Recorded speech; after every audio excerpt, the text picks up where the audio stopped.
Hey, John. All right. We good? I know. David, was that a thumbs up? All right, we're on. All right, welcome everyone to the Northborough Select Board meeting of Monday, May 12th, 2025. The time is 6:34 p.m. I'm Mitch Cohen. I will call this board to order. We have a couple of guests up at the table for an item that will come in a little bit, but for now we'll call this order. We are all in person, so there's no fancy announcement other than that we are being recorded. First on our agenda, as always, is public comment. Is there anyone here for something, for public comment, particularly items that are not on our agenda, who would like to speak up? Ellie, hi. Hello. Is this on? I believe so. Okay. I got to put the glasses on. Kelly Gannett, 69 Northgate Road, resident, vice president of Milliken PTO, and school committee member. Tonight, I'm speaking to you as both the resident and as the current chair of the Northborough School Committee. As I've previously mentioned on record, I wasn't informed that I would be involved in the appointment for the vacant select board seat until after the select board decided unanimously on April 7th to hold interviews on May 12th. Since then, I've repeatedly voiced my concerns to having this appointment be made prematurely of the election and at a regular select board meeting versus a special joint meeting. It did not fall on deaf ears. Two of the select board members, as well as the town moderator, all expressed an interest in further discussion as a joint group. But the current select board chair decided to hold the interviews regardless tonight because he alone sets the agenda. The town charter states that select board vacancies shall be filled by the majority vote of the remaining selectmen, the moderator, and the chairman of the school committee jointly. It's these 6 people who have the responsibility to the community to appoint a person until the next election. We are the voices of nearly 11,000 registered voters. There's been no joint meeting to discuss how much time we should devote to each applicant, what questions are to be asked, the process the night should follow, how deliberation should occur, who should chair the joint session, or even if this should be a separate joint meeting versus a regular select board meeting. And Mr. George and myself are just guests here to support the board. What I did receive was emails from the chair saying that I was in violation of open meeting law when I was trying to schedule a meeting, well within the law. I told I should have spoken up prior to the decision, the one that I didn't know I was involved in making, that the meeting has been scheduled and it is not changing, and a memo stating the process we will follow for the meeting. I've served this community for nearly 7 years as an elected official. I've never experienced a situation such as this, where a chair, who's supposed to be a servant to the committee, has blatantly disregarded the wishes of his peers, not his subordinates. He has dictated what is to be done. It is the responsibility of 6 elected officials to jointly meet and appoint the new member. There's been nothing joint about this process. I once again urge the select board to reconsider the interviews tonight.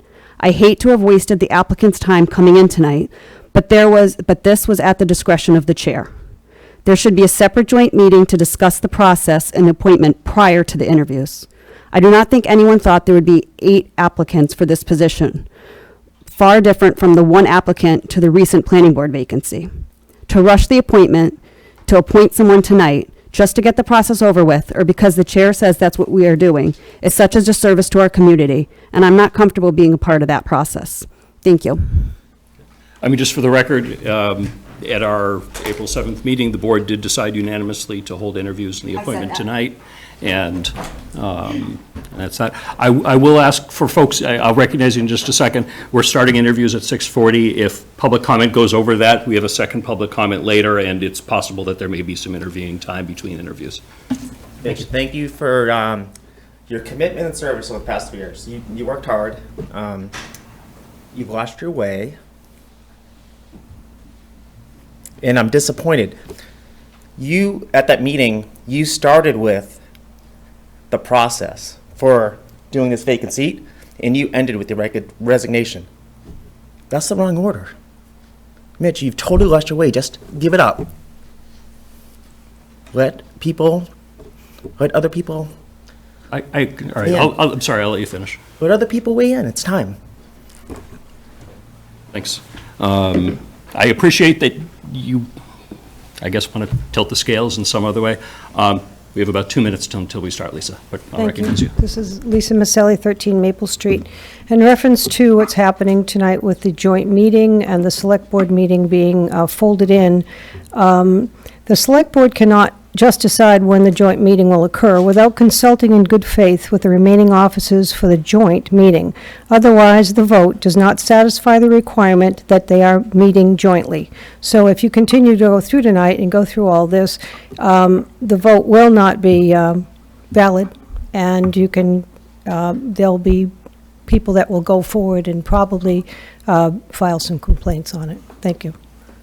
Just so everyone knows, Town Council was very much involved in all the details leading up to today's meeting. So we're following Town Council's recommendation. I'm glad that everybody is here. I'm glad that all 8 applicants have confirmed attendance. We're ready to get started. I do want to make one comment. Sure. Just on the agenda, it's listed that this is a Select Board vacancy for interviews and appointment. Yeah. And per Mass General Law, Chapter 30A, Section 20, we needed to have this listed on the agenda as a joint meeting for the moderator and the chair of the school committee to be able to weigh in on decisions. Or at least, it could have been a select board meeting, but at least probably in the agenda state what it specifically was. And this, Yeah. which it was. I mean, we reviewed this with. It is not stated on the agenda. All right. So if anyone has a problem after tonight's meeting, then, we'll have to review it. I don't exactly know what would happen, but we're ready to get started. It being 6:40, I'll invite our first applicant. Are we not following the agenda and approving minutes? I apologize. We will, because of the comments, we'll do minutes a little bit later. I want to get started with the schedule. Okay, then I would like to make a motion. Sure. Mr. Chairman, I move that this joint meeting, which is to interview, deliberate, and vote on filling the vacancy on the Select Board, be rescheduled to a later date. And let me explain why I'm making this motion. First, I think. Second. Okay, that's what I was waiting for. Please go ahead. okay, so like Kelly, I also requested that we discuss this at the April 28th meeting, and I was not granted that request. That means, unfortunately, that I have to bring up my concerns now, and I am sorry for people who have scheduled their evening, but I think that it is important that we discuss this. We're meeting tonight with minimal planning for the interview process. Except for an opening question that the chair will ask, we have not discussed questions that should be asked, so we learn as much as we can about each applicant. 8 qualified people have applied for this position. Did any of us expect that we would have this many applications? We should have been given the opportunity to decide as a joint group, to decide whether we would do all interviews, deliberation, and voting in one night, or break it up. Because of other important business that the Select Board has to discuss tonight, I strongly feel that postponing the interviews is the prudent thing to do. In addition, the candidate who is running unopposed tomorrow will be able to participate in the full process of filling this vacancy if we postpone this meeting. Thank you very much for considering my motion. Any comments? Sorry. Please. I was also one of the people that requested the change in the process, and I felt like this is being done too quickly. I would love more time to prepare and to give the people that are applying for this position our full attention. And I feel like going forward tonight with any deliberation or discussion on it it's not appropriate for the time that they've taken. I mean, all I can say is this board unanimously determined to do the interviews and appointment at our April 7th meeting. So that's why this is scheduled. So there was a misunderstanding, because when we were having that discussion, I was not publicly, I think you had told us, shortly before the meeting that you wouldn't be running for reelection. And I didn't feel comfortable bringing that up when we were deciding how we would go about this appointment process. And it was late when the meeting ended, and I'm sorry that I didn't bring it up at the time, but I didn't. And I feel like it's not fair to the process, and I feel like we're not being honest with how we're going to go forward in this case. I mean, one of my concerns is by delaying, obviously, somebody else will be at this table whenever your next meeting is. Deciding to make a change after the applications come in looks like putting your thumb on the scale. and I think that's inappropriate to the. I don't understand what you mean. You know who the applicants are. On April 7th, we had no idea. Okay. Now we do, by saying we're going to change, it's an election of 6 people. Mm-hmm. By changing the 6 people, by changing the makeup, it's putting your thumb on the scale towards what I assume would be whatever your preferred applicant is. I think it's inappropriate to do that afterwards. Excuse me, Mr. Chair. I voiced concern on April 8th, the day after that. At that point, you did not make anything public to the applicants. There was nothing put out to advertise for it. At that point, you still could have changed it, and you chose not to. Beginning of April 7th, the board decided But unanimously. it was not a public notice that was to the potential applicants, was not sent out until after There were no- Fred and myself were notified. There were no applicants before April 7th. That's her So- point.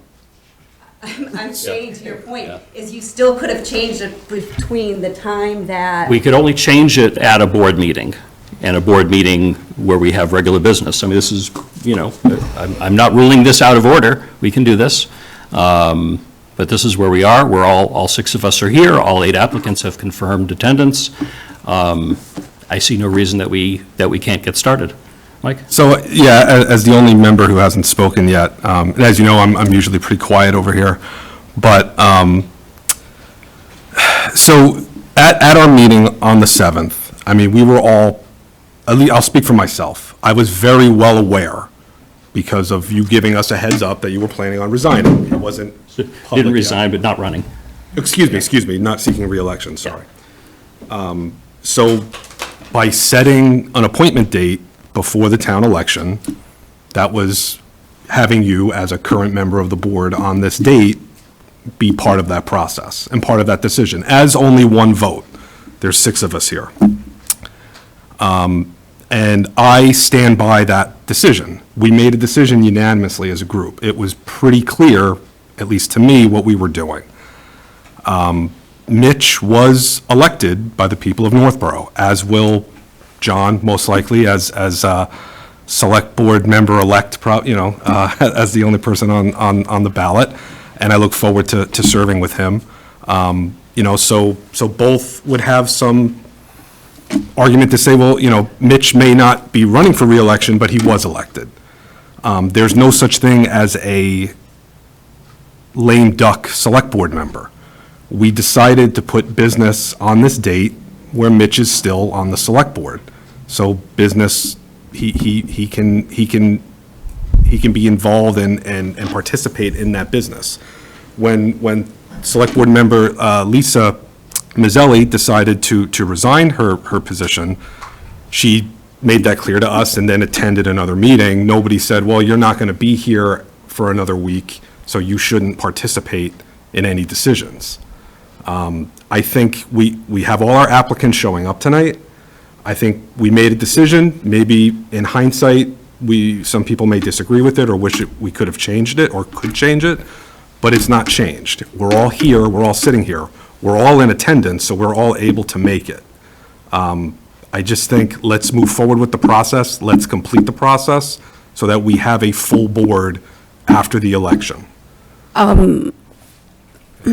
want to make sure that board members have the opportunity to weigh Oh, in. I'm sorry, I thought you said that this was joint and that Fred and I are considered. For the appointment, this is board business right now. Oh, okay, so then this should not be happening at all, because this is supposed to be a joint meeting. It's not supposed to be a select board meeting. It's supposed to be a joint meeting with Fred and myself having the same rights to all of you. And that's not what it says here. And if you're telling me if that's different, then can you please get the council that's fully supporting you and have them here to explain to me how this is legal? Because this does not sound legal to me. Okay, I'm comfortable with the legality of it. Any other questions from members of the board? Any other comments? Do you have any written documentation from town council that says that the 4 of us make the decision and the other joint members? 4 of us are the board members Right. that schedule this, that determine the process. They are there for the appointment. So the only vote that I can think of that you need to be a part of is the vote for the No, appointment. any correspondence with the open seat takes Oh. a majority of 4 members, affirmative or to deny, that's the majority. Correct, yeah, So, we're a quorum of 6 for the appointment. right. So if it's, Quorum of- if yeah, there's, quorum of 4. if it's regarding the appointment, the open seat at all, they do have weigh-in on this. I, But they have no weigh-in with objections to when the meeting happens, to, because the board has already Well- determined that. But they shouldn't have. They shouldn't have. It should have been a joint decision. You Yeah. decided incorrectly. The- No, he told me not to. He told me my voice is loud enough. That when I talk into the mic, it produces too much excess. Okay, all right, we have a motion and a second. Do you want to move forward with that? I think we don't. Yes, I do. Okay, all right, motion has been made and seconded to, could you read the motion again? I move that this joint meeting, which is to interview, deliberate, and vote on filling the vacancy on the Select Board, be rescheduled to a later date. Okay, all those in favor? Laura? Aye. Aye. Leanne? Mike? No. I vote no, motion does not pass. All No, right, they get 2 votes. No, they We should don't. have, Yes, they do. sorry. point of order. They do. I think we do have a vote, because this is a selection committee. It is. But it's not listed as that. It's, And the chair is not recognizing that. yeah, I'm not recognizing that, correct. I don't think that this is appropriate. Well, Could I at least have a microphone? I wish you had a microphone up there. That's, You might have a unfortunately, that funny has voice, nothing too. to do with me. I know, but Yeah. everyone else has their own microphone. I know. Yeah. It all right. it isn't Separate, but legal. All right, It could isn't. we have a talk for a second, please? Yeah. I'll join you. Well.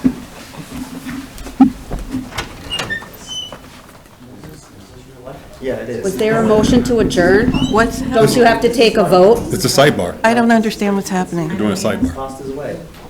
Well, it's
That didn't sound like it.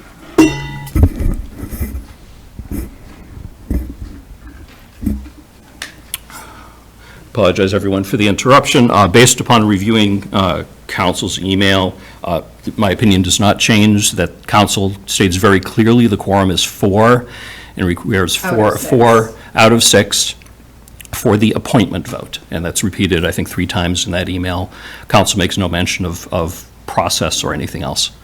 So we're going to continue. John Rappa, please join us. Just the motion, Oh, I'm sorry. Okay, you're right, we did not, no, yes, we did. Motion fails. It requires, it was 2 to 2. and town council said that school committee chair and moderator don't get a vote on this motion. Don't Yeah, get. they do. Yes, they do. On, On my the motion. appointment is what this it is the says. question. Is So- this meeting open to them right now? Correct. It's not whether the meeting, it's whether, It is whether our though. charter See, this says. is Okay, the defining lines Okay. of the select board meeting or the joint committee all right, meeting. okay. So- I appreciate that. We're moving forward. One question. So if we're in a joint meeting where they can vote on an appointment, but they cannot vote on whether to adjourn or close Yes, the they can. meeting? Yes, they can. Okay. You're very adamant about that. Absolutely. Mitch, you're very adamant one way, and I understand that. I'm extremely certain, and I read the email from Lauren Goldberg, one of the members of Actually- town Do council. we have them on retainer? Yeah. Can we just make a phone call or have them come into the meeting I just can to settle text- this? I can text. I would like to do that texting, or we can do a phone call, speakerphone. I mean, Would like to do it, meaning going through the chair to contact legal? Yes, versus absolutely. town This is, administrator? we're currently, I want to make sure that we're all aware of the conversation. Do you want me to call her? Oh, I can't, you can text her. I think she's in a meeting. She said we could text her. I don't know how to, She's at a town meeting, she okay. said, Yeah, text me. I think getting a legal opinion by text on a complicated issue is not going to work. Well, I got it by voice and Yeah, but that, also by email. yeah, but that had nothing to do with this motion. It It had to do with this. All right. All right, let's move forward. John Rappa, please join us. I do believe that I'm sorry. That was not me, that was George. Mr. George, it was. Mr. George. I don't think this is right, and I don't know how this continue. This is not, so we are a joint meeting, but we're not a joint meeting. We're not a joint meeting. We're a just joint select meeting board. for the We're this. appropriation. But that's not what the town charter says, and that's not how preceding appointments have been handled with open vacancies. They have always been listed as joint meetings. In the history of our I mean, town, if you- that's how they've been. Okay, if you think our office made a mistake later, then. No, not later. I've said it from the beginning, and you disregarded it. All right, we're moving forward. John, please join us. Is there a way that we can contact town council? We call Brian Mazer. Can we call Brian or contact somebody? I want to have a conversation. I don't want to have a text, because we'll Why never. didn't you have this we- conversation prior to this, when I urged all of this to happen Because for the this is, last month? to me, this is incredibly clear. You are here for You're the the only one that's appointment. That's not what the town charter says, that I'm a guest in your committee. That's not what the town charter says. Are you finding out if Lauren's available? Okay. It doesn't even say that it's at a select board meeting. It says joint meeting. Yeah, I mean, it's clear how I feel the night should proceed, but with this level of disagreement about what council is trying to tell us, I feel like we need clarification before we move Hopefully, forward. we can get Lauren or Brian on the phone. And I apologize to the I do applicants too. for having to wait further. Yes. But we want a fair process. And I wish that there was a meeting that we could have had this ironed out beforehand. That would have been nice. Yeah, as as I said, requested. I would have been fine scheduling something if someone requested a special meeting. I did numerous times, Mitch. Requested a special meeting? I did. I don't remember Oh, I'm sorry anything you on don't special. remember. I remember, I certainly knew that there was conversation of having it at our No, April. and when I said we one need a before meeting town to meeting. discuss the process, you said that I was in violation of open meeting law to schedule a meeting. Would you like me to pull that up? Let's, at this point, we're waiting to find out if we can speak with council. Should we approve minutes? I'd rather just, while we're on this, just stick with this. Maybe go to the town administrator review, and we can just wait until that part.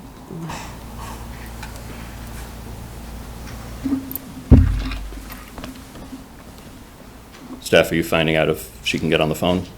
Yeah, she can't right now because she's in the middle of it, but she asked me, what are the questions?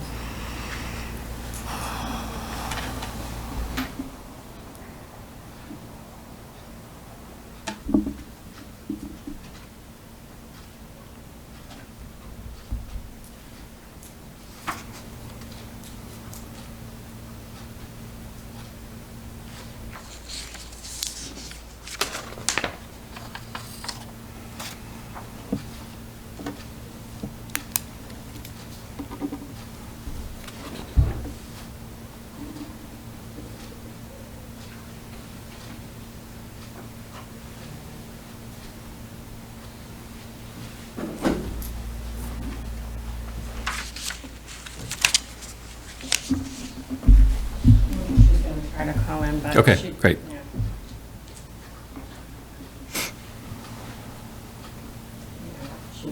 She just said, I literally can't walk out right now. Appreciate that. All right, well, we're going to get started. If we get, I think proceeding with this until a decision has been made is, as you said, tainting the water. I don't think we should ask any applicants questions until this is decided if George and I have a say in the proceeding of this meeting or not. I think opening that up, then you have to start all over with the applicants.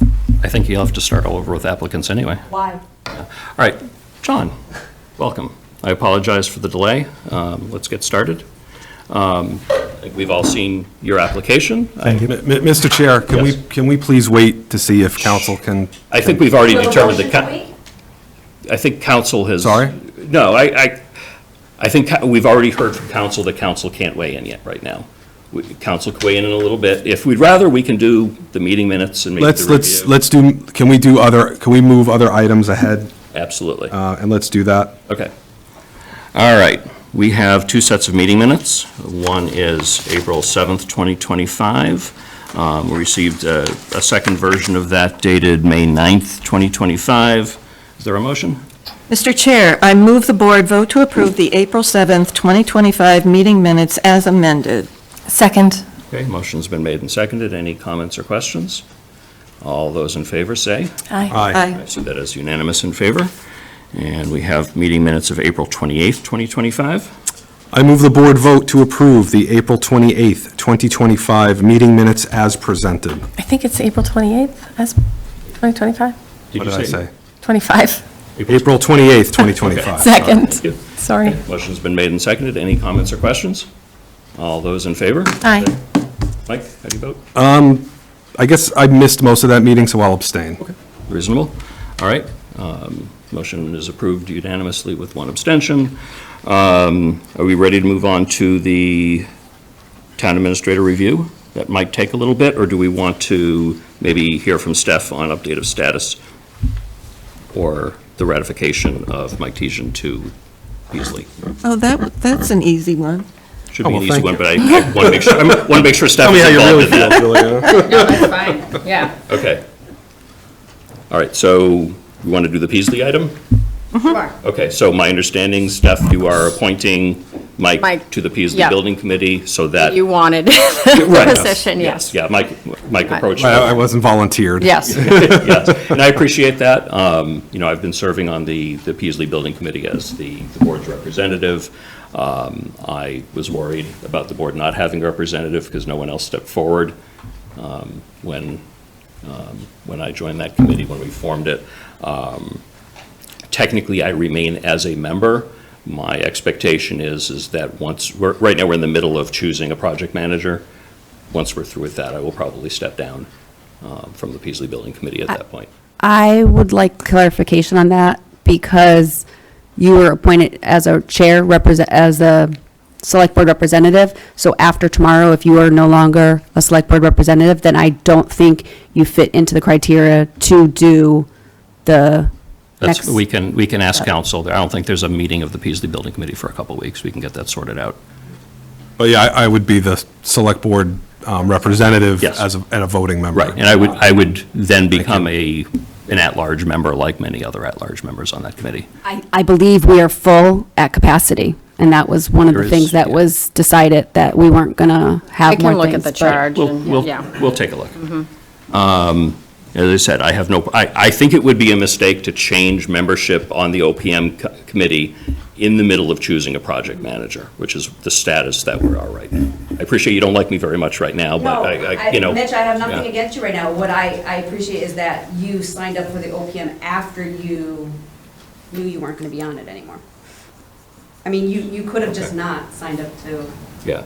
But I didn't, you chose not to. I did not, I assumed that there would be no select board members that would be interested in continuing or becoming on the Peasley committee because I volunteered for that at that time. So in any case, that's a secondary thing. We'll get sorted out. If council says I can't be on, I can't be on. That's all right. So we have to vote on Mike. Yeah, so we're yeah. Oh, wait, Yep. yes, there's a motion. Yep. Okay, would you like to And make it? it's, yes, I would like to make a motion. I move the board vote to ratify the town administrator's appointment of Michael Tejan to the Peasley School Building Committee. Second, thank you. Okay, any, motion's been made and seconded. Any other discussion? All those in favor? Okay, that is unanimous. Congratulations. Thank you. Okay. So while we're waiting, I'm curious about number 7. Sure. So we had talked back a few months ago about trying to get additional meetings recorded once there was the equipment installed at the library and some of the other buildings. So that we have the ability now to more easily record more public meetings. So Steph and I have been talking about this. Okay, that's all right. Oh, yeah. So I am curious where we are with the ability to record more meetings. The library's equipment is installed, I know. Senior Center has the same equipment. Yep. The new fire There's- station will. The police station conference room has, I think, the exact same equipment, if not very, very similar. Yeah, so the board here Touch view, yeah, downstairs. downstairs. So we have one here, one there, and then that is it right now, and it costs about, About $8,000, if I remember right, for a setup, maybe a little bit less for the one that's yeah, downstairs. I think they said like 75 or something. Sounds about Yeah. right. So if the school decides to expand, I know there's been hesitation from school, having to drag all their stuff and come here for a meeting spot, but if they choose to expand, then they can. But Dana, the only thing he said was that due to cost, would have to get appropriate setups Yeah. at each place. Yeah, but- yeah, so we have it, two locations here. Yeah. And what I'm talking about is sort of self-recording, that any person could be pretty easily trained. This touch view system is basically a touchscreen computer that has Zoom on it. Yes. yeah. And so anyone can be easily trained on recording a meeting. We have 2 in this building. We now have 1 at the library, as well as a more complicated system at the library that needs cable staff to operate. We have the same system, at least 1, if not 2, at the senior center. And the police station conference room also has a touch view system. So we have those locations available for self-recording. I am curious, how we go about making that more available So, to people. a templated training document, just simple, Yeah. quick tips for people, because, they're sometimes only going once a month. Mm-hmm. So, it'll just be a good document to have on hand, just for anyone. All right, so, Ask a question? Diane? So the committees that do not have a staff liaison, they're probably 3 that I can think of. They, like the chair or somebody on that committee would come in and be able to work this equipment. Well, with that's, the staff liaison. that's what he's hoping. Yeah, Okay. yeah, as long as somebody that is there at that meeting. Is comfortable. Is comfortable pressing those buttons, whether it be the chair or anybody else. I think that would be very, very good. But we're not making it a requirement. At this point, I have not put that on there, there's no motion. My personal hope is eventually it sort of becomes normal that all committees record, so that everyone is responsible to the public, and the public can see their meetings. I think at some point, it is conceivable the board could, if there are a couple of holdouts, the board could entertain a policy along those lines. I'm not proposing a policy like that. Okay. Thank you. Steph, any update on Lauren's availability? On what? Lauren's availability to have a phone call? No, not yet. Okay. Are we comfortable getting into the review at this point? Yeah, Okay. absolutely. All right. Again, apologies to the applicants for this delay. Hopefully, we can get this sorted out quickly. All right, so we have, as is by contract, hold on, I find all my paperwork. Board average. As is agreed in Steph's contract, the board will do a review, technically at the end of April, but through April 30th of each year. For future years, that will have an impact on the town administrator salary adjustment. But this year, also by contract agreement, we pre-negotiated that amount, so the result of the town administrator's review has no financial implications. What I'll do is, so we agreed on a form which is based on the International City Managers Association review form that covers both a number of categories as well as a number of goals that we set for Steph near the beginning of her employment. I am very pleased to report, I think it's an excellent review. There are about 70 individual categories. I will not read through all 70. But I will read through the 15 categories, and we can make some decisions on exactly how this goes forward. I will read, so it's a rating of 1 through 5. 5 is excellent, 4 is above average, 3 is average, 2 is below average, 1 is poor. I will say that in these averages, there are no 1s and no 2s. We have for individual characteristics a 4.36. Professional skills and status of 4.01, relations with elected members of the governing body 3.86, policy execution 4.12, reporting 3.91, citizen relations 3.88, staffing 4.25, supervision 4.56, fiscal management 3.72, community 3.95. Within the goals, we have a category for strategic goals, which is 3.89. For communication, 3.71. Municipal properties and appearance, a 3.30. Onboarding and relationship building, 4.07. Budget and town meeting preparation, a 3.30. And an average score of all those categories is a 3.93, which I think is quite good for just a few months in. I don't think that we have any major problems. We're glad you're here. We're glad you're sticking around. There were a number of comments, and there's sections within this form for board members to mention comments in 3 categories. I will add that for board members, I'm including Lisa Maselli.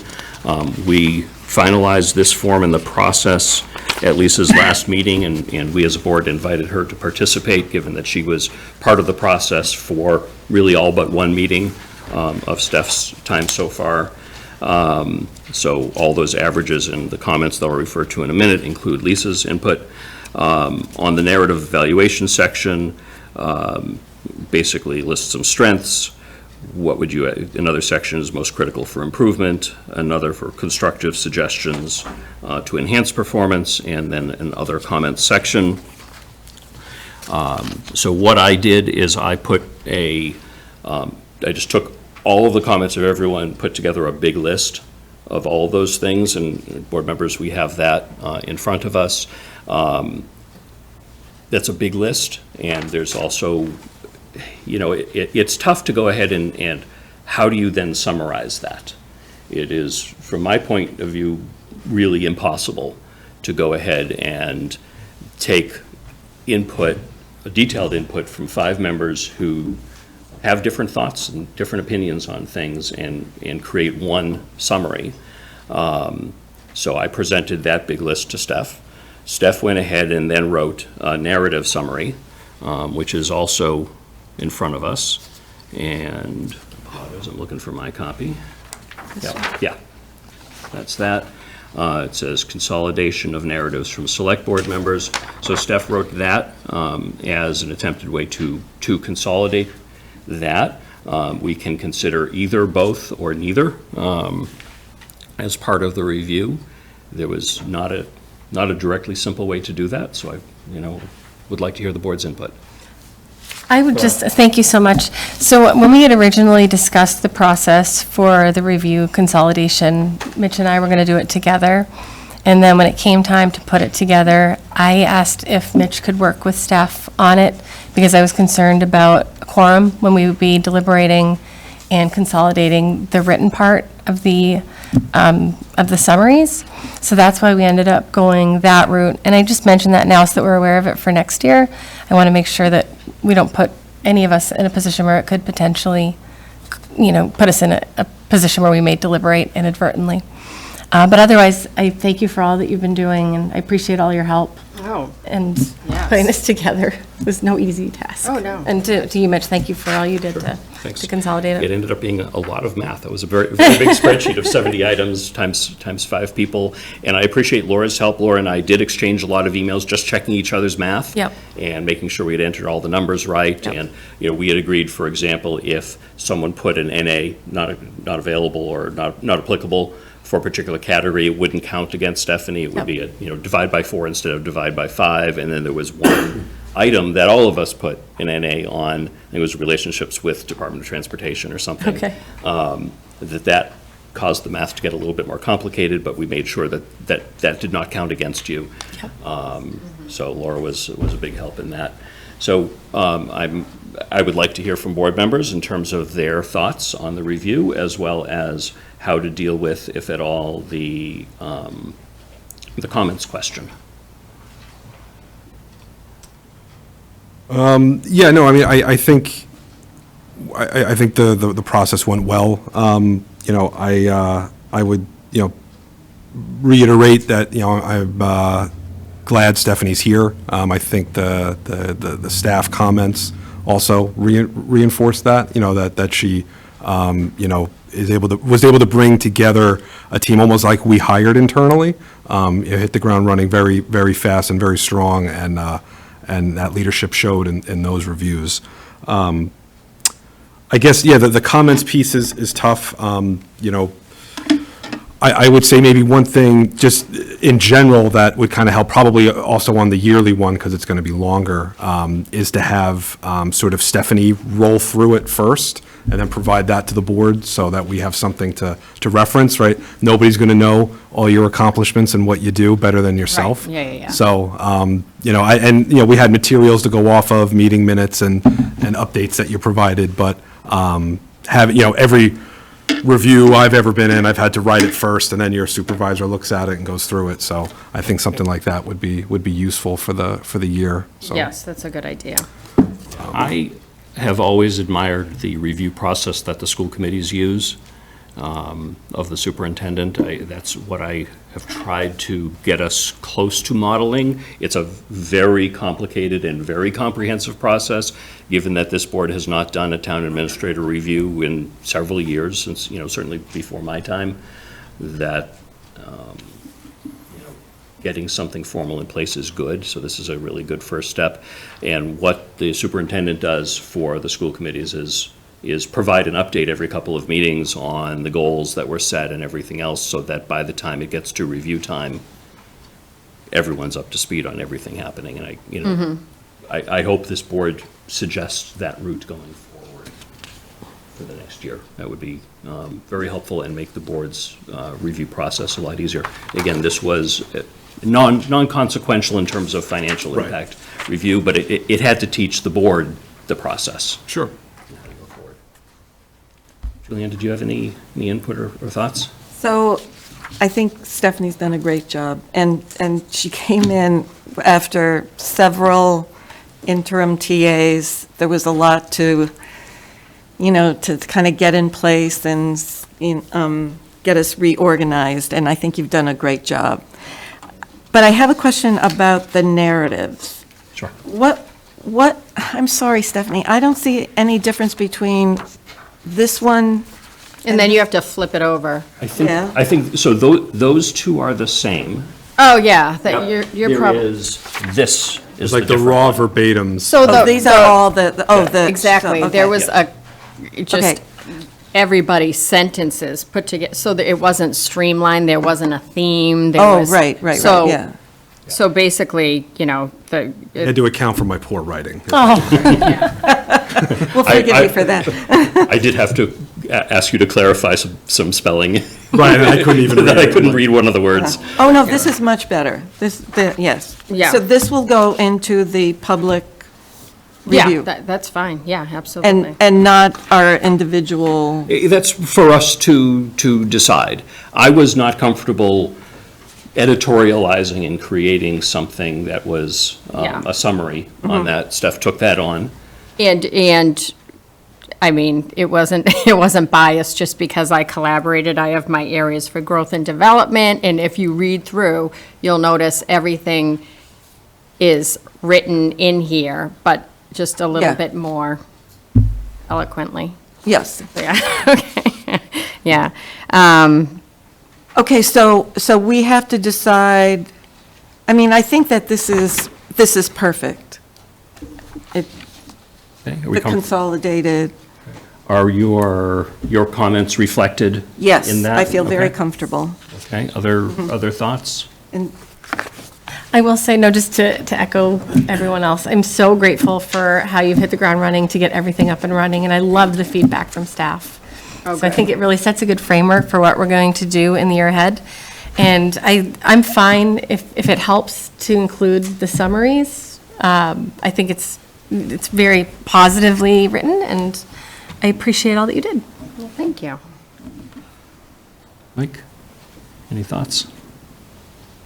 On the summaries, I mean, I think the raw data could be up to maybe the individual board member to release if they want, or we could say up to Stephanie. I mean, you can make an argument, it's sort of not an HR thing, but, that some of it could be, privilege is probably the wrong word, but I mean, I think the summary of it can be, I'd be okay with, for that to be released. I think it was mostly positive and. Yeah, I appreciate this is a weird and uncomfortable situation to review someone in public. And Yeah. the open meeting law has wavered a little bit on that over the 25 years that I've been involved with municipal government. For a while, it was considered an HR issue, and reviews of the town administrator were done in executive session.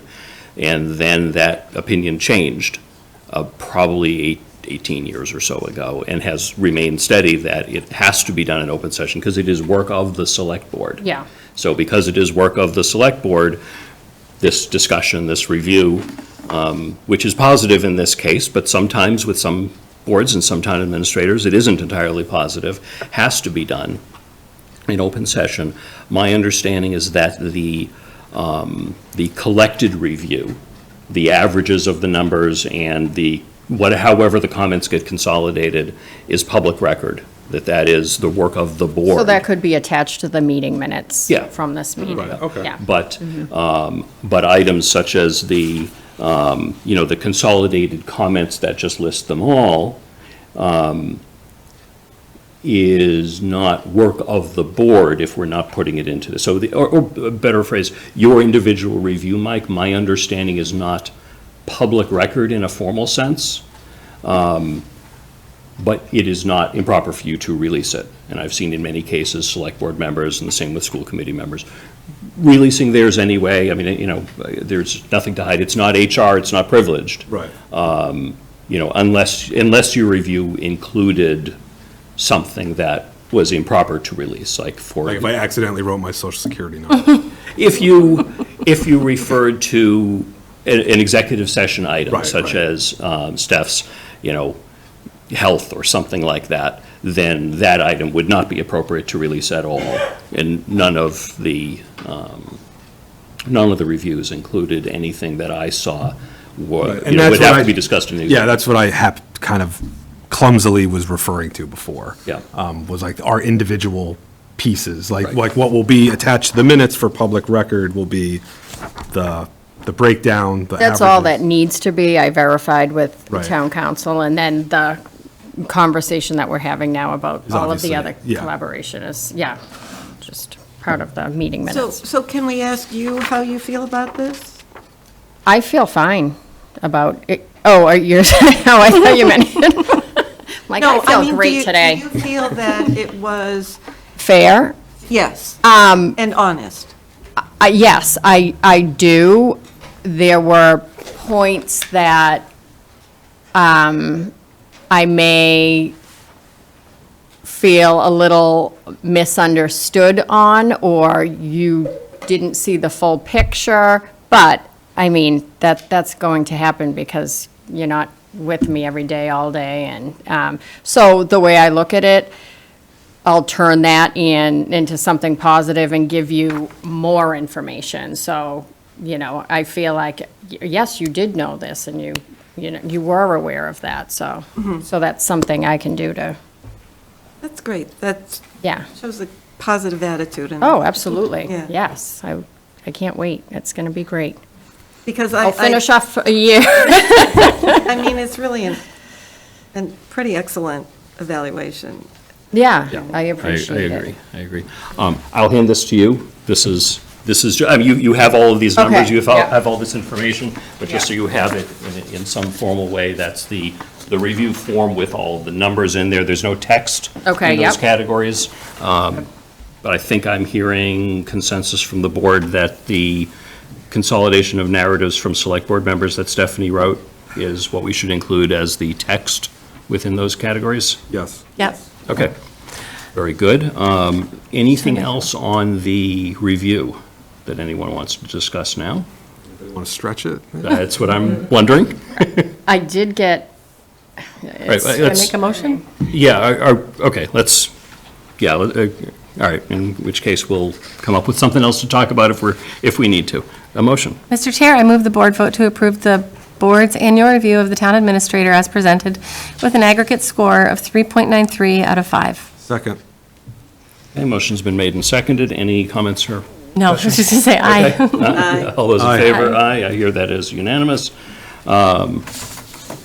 Very good. Steph, is there anything that? there is, we it's. can share? I- Could we talk about it in the other room? Laura can come in too.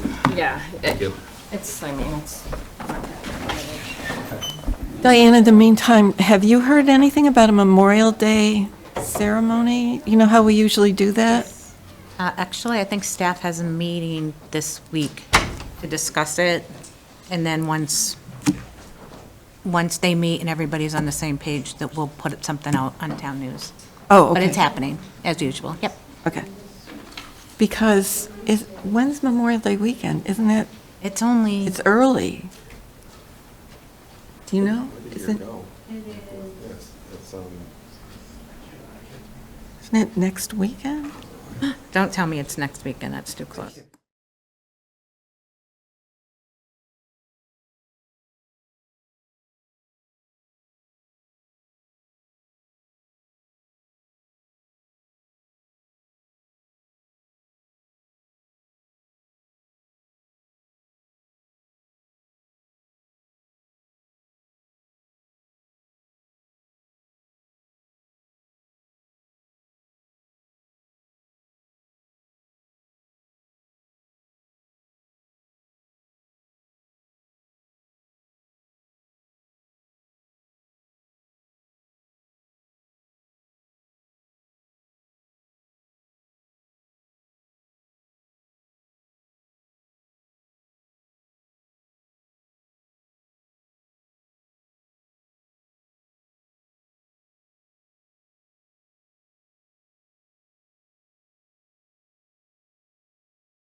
process of how meeting continues, and we will finally, at 7:30 PM, begin what we should have, I wish, started at 6:40 PM. John? So the chair's decided that we don't get a say until Until the vote on the we get a appointment. say in asking questions? Of course. You, as was in Have the, we decided which questions we're asking? as was in the memo that everybody saw, you can come up with your own question. The only rule is that you should ask the same question of all candidates unless something in their application document or something they have said previously generates something else in your mind. And we will go in the order that we described, where Laura will ask the first question of the first candidate, then we'll go around in a circle. So Kelly, you'll be second, then Fred, then Mike, then Julianne, then me.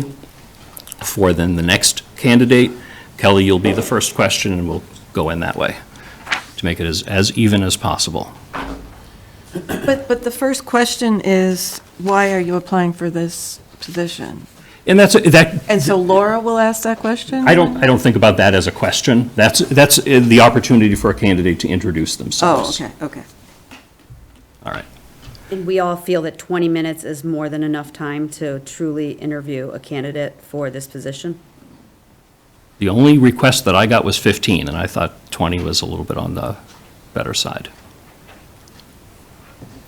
Yeah, I mean, I would say, we did get a lot of applicants, probably more than what we thought, but, we have the night ahead of us to go through. I think with the resumes that we received, which were all fairly comprehensive, I don't think we need like an hour for each candidate. I think a 20-minute interview, hearing why they want to be on the select board and answering a couple of questions. Yeah, would we maybe like a little bit more time, but this is sort of where we find ourselves, so.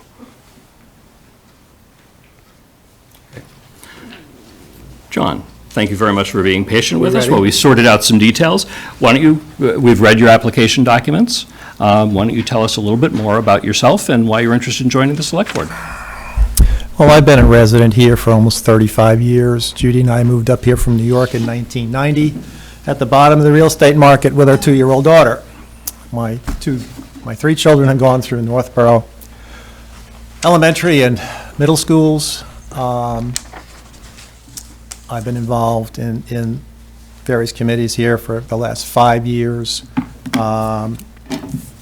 I have a boutique management consulting business that I've been running for 28 years. I've traveled to almost 36 countries. I've got well over 1 million miles under my belt, and I can think globally and act locally. This town has serious problems it's facing, and it needs serious people on this board, people with grit. I don't think I've got enough grit to be considered for this role, so I'm withdrawing my application. Thank you for your consideration. Well, that's one way to move us along. Thank you. And you guys, you got an extra 15 minutes because I bowed out, so you're not going to get better odds than that on DraftKings. Okay. John, thank you for joining us. Thank you. Good luck. Thank you.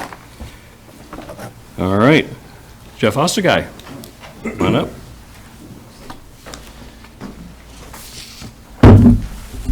All right, can I guess the first question? You can guess the first question. Now, here's a question, and we can decide this. Do we want to, Laura, you didn't get a chance to ask the first question. How about you ask the first question for this candidate? I think if you want to do the same first question, and then I'll ask my question. Right, yeah, that's what I need. Okay. Yeah, that's fine. So, hi, Jeff, welcome. Hi. We've read your application documents. Why don't you tell us a little bit about yourself and why you're interested in joining the select board? Sure. So my name is Jeff Osterguy. I live at 162 West Street in town. I have lived in or around Northborough my entire life. Grew up here, moved back here a number of years ago with my 2 boys so they could get through some of the same schools that I did and hopefully do better than Dad. But there's a lot of reasons why I've decided to do this. I think one of the reasons is I've sort of been an interested observer in my sort of second life here in Northborough, and I've had a lot of people come to me, people in my circle, suggest that I get involved for a number of reasons. My passion about the town, sort of my skill set, which I think is unique and interesting potentially amongst the people we have here tonight. I will say this, after experiencing this here, tonight, I feel stronger than ever that I should be here, simply because I am not involved. And it seems to me like there is a fairly large disconnect here. From a communication standpoint, this is not to say anything of the good work that any of you do, but it is certainly eye-opening in here to sit in a meeting and not be able to agree on what would seem to be a fairly straightforward process. So if nothing else, I would like to be a part of potentially solving some of those kinds of things so we can focus on the work that the board is here to do, which is to represent the people and do what we can to improve the town. Thank you. Laura? Thank you for applying. I appreciate it. The charter is a really important governing document for us. And some of the policies that are in it can be up for interpretation. What is your approach when you feel that you're uncertain about the correct procedure on, on a topic that has a law around it? It's a good question. I think we're learning about that tonight now, aren't we? So I'm never going to pretend I know everything, right? And when it comes to the law, for better or worse, the law can be interpreted in lots of different ways. I am a researcher sort of by design, right? I'm a marketer. I tend to go deep on things and dig into data and try and understand the history behind things. I would not feel comfortable moving forward with an interpretation of something unless I felt like there were enough people around me that had the same kind of interpretation of that. I'm not going to go off on my own and die on a hill for something that I think is correct. You want to be sure about something before you sort of push forward with that. And again, I feel like in a role like this, the most important thing you can do is get it right and represent what the majority of people feel and need from that. So that would sort of be my approach to that. Is that a fair answer? Thank you. Kelly? Jeff? As you may or may not be aware, to have a level budget for the FY26 with only a 2.99% increase over the FY25 school budget, we were not filling 4 FTEs positions, and the majority of the school committee budget goals could not be met because of it. So I have a 2-part question. The first is, what role do you believe the select board should play in supporting the schools? And how would you advocate for the school department within the broader town budget priorities, specifically when it comes to funding for the aging school buildings, the facilities, ensuring that students have a safe and up-to-date learning environment? Yeah. So my kids go to the same Melican Middle School that I went to, and it is a marvel that it looks the way it does after all these years. I will say this. So I mentioned before, part of the reason I moved back to town is because of the schools and the incredibly positive experience I had in this school system.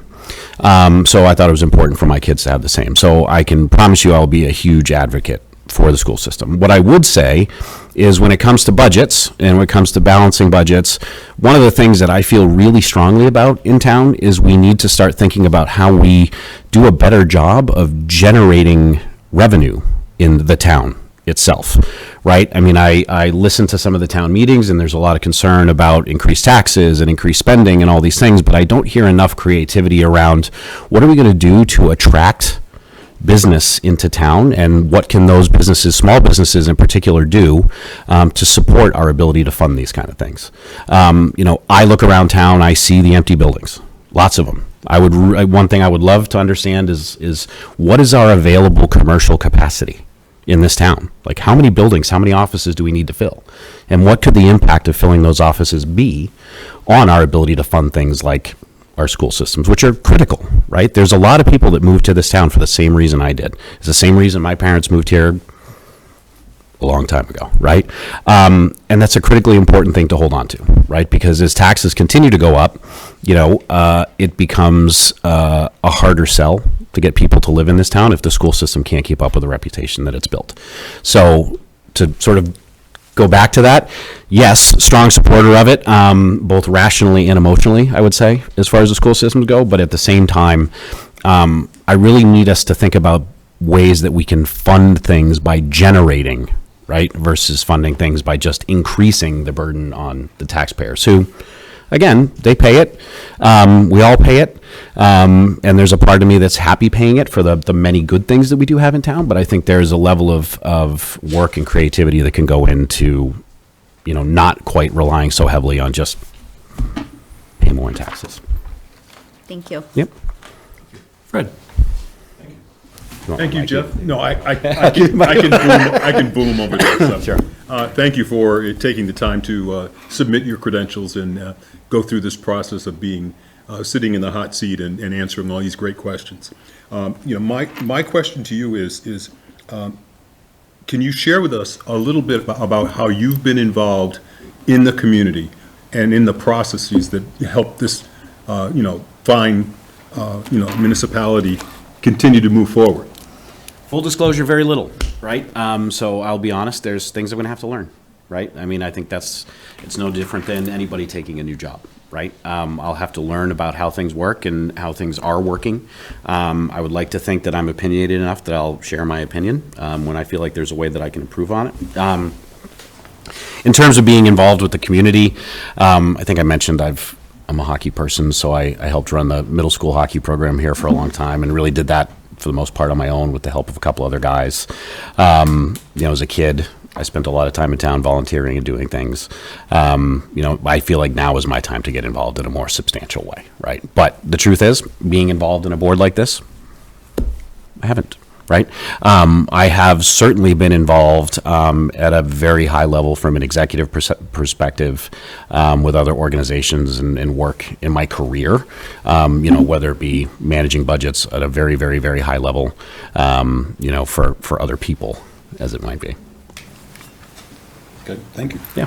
Thanks. Mike? Thanks. Jeff, nice to meet you. You too. So mine's a two-parter, but I'll be quick. So there's an election tomorrow Yeah. for a select board seat. What made you sort of throw your hat in the ring for an appointment to the seat and not for an elected position onto the select board? And then if you were appointed, have you thought of seeking re-election to the position in a year? I'll answer the second part first. Whether I'm appointed or not, I will seek election the next time it's available. Okay. So let's put it that way. In terms of now, it just felt like it popped up at the right time, right? And it just felt like a good opportunity for me, who I've been sort of hemming and hawing about getting involved.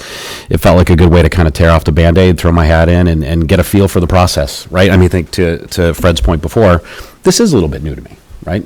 I'm a quick learner and quick study, but it is a little bit new to me, and but I thought the sooner I could get myself involved and it's part of the process, the better, because I do plan on being involved one way or the other in May of 2026. All right. Thank you. Yeah. That's great. So my question is also a two-part. You guys like those? Part one, what do you see as the main challenges facing Northborough? And as you answer that question, what do you see as the strengths that Northborough has to capitalize on? Yeah. So what I observed in watching the town meeting a couple weeks ago is it was just a great deal of contentiousness, in my opinion, and what felt like a lack of trust. And I think a lack of trust often comes from a lack of communication and a lack of understanding. I think there are ways that we can do a better job of keeping people informed about what is or what isn't going on and why, right? I think that's probably the biggest problem we're facing. I mean, I've seen it in here tonight, right? I mean, I've seen through public comments and John withdrawing, like there seems to be a general tenor of fairly significant frustration, I think, in people. I mean, I see it every day when I'm out there talking to people. I'm not afraid of it, right? I mean, I wouldn't be sitting here if I was afraid of it, but I do think there are bridges to be built, between the board and the community at large. And I think to the second part of your question was about what I bring to that. Was that what it was? The second part of my question was, what are the strengths that Northborough has that we should capitalize on? Yes. So I think the strengths that Northborough has that it can capitalize on are, again, I want to go back to a couple things. One, I think our school system at least to me, has always felt like a strength to this town. Northborough is getting larger, but I still think it maintains a very small town feel. I think there's an incredible sense of, that's a little cliched, I guess, but an incredible sense of community that you feel in this town. I think people have differing opinions, politically and otherwise, but I think you can still have a conversation with people in town, which I think is really nice. In terms of other strengths, I think one of the strengths that we have, as I mentioned before, is this untapped potential. Again, I'll say it again, I would love to know what our capacity is for attracting new business. And I think that's a real strength that we could have. I think, I know that the beautification thing didn't go through, right? That's a shame, in my opinion. Aesthetics matter. Aesthetics matter. And having a town that looks nice to stop in, right, looks nice to walk through, can help attract those kinds of businesses. And that's, to me, I think one of our strengths is the opportunity that's presented to us. We just have to put together a plan to go out there and sell Northborough better than we're selling it. Thank you. Yeah. There was some talk earlier from Kelly's question about budgets, and that's sort of an underlying current. Were you at town meeting or you watched it? I watched it. Okay. That's sometimes a safer place to be. One of the questions you heard about, one of the items you heard about during the town meeting was something called an override, which is basically when a town in any municipality in Massachusetts runs up to the levy limit of Prop 2.5, whether you know what that is or not, I'm not going to quiz you on that, then your choices are either cut your budget or have the community pass an operating override, which increases the levy limit so you can fund additional services or continue to fund the services that you have. How would you think about, cutting versus supporting services, and if it was necessary to maintain the current services that Northborough offers, would you consider supporting an override to do that? So I think the short answer to all that is yes. And what I'll say is, would I support an override if it meant supporting the services that we have? Yes. Do I think, though, that it's incumbent on us to be able to share with the taxpayers what our plan is, that we don't have to do that again, right? I think people are smart enough to respond to paying a little bit more for something if you can provide them with a plan that's compelling enough to make them understand that it might not be that way forever, right? I'm a taxpayer in this town. If you came to me and said, okay, we have to put the override in place because we have to pay for these things, if I believe in those things, right, and I've done a good enough job of communicating those things and the need for those things to the taxpayers in town, fine. But what I don't see, right, and I think what a lot of people don't see is like, okay, fine, you're going to do this, but what comes next? Does it just happen again and again and again? And I think that's part of what you're fighting uphill against right now is, what's the plan? Like, what's the big picture plan? And I'll keep coming back to it because I think it's an important thing. How do we plan to sell the town? How do we plan to sell the town to, again, potential small businesses that can come in here, generate interest in the town, generate revenue for the town? That has to be part of the plan. So the short answer is I would support it and I would feel more comfortable supporting it if I could also at the same time go to the taxpayers and say, we're going to do this thing and here's why. And here's our plan to ensure that we don't have to continue doing it. And it's the second part of it, unless it's somewhere I haven't seen, doesn't seem to exist. Thank you very much. We actually have a couple of extra minutes. If anyone has any follow-up questions for Jeff. If not, I will turn the tables and say, do you have any questions for us or anything additional that you would like us to know about? Anything additional that I'd like you to know about? No, not necessarily. I would say, again, the way this started was a bit uncomfortable. And a lot of people You'll get a lot of agreement from that. Yeah, and you're going to probably get more feedback on it. I think it's something that, when I talk about trust and building consensus and communication, these are all things that are going to have to be, resolved, right? And again, this isn't an indictment of any of you or any of the good work that you're doing. I have a huge amount of respect for it. That's why I'm sitting here asking to potentially do it myself. But I do think, again, as a communicator by trade, it's something that we need to work on pretty hard in terms of how we communicate and the what we're signaling to the people that are reading or watching or attending these meetings. Jeff, thank you very much for joining us tonight. Thank you. Thank you, Jeff. Thank you. Can I ask a question quick?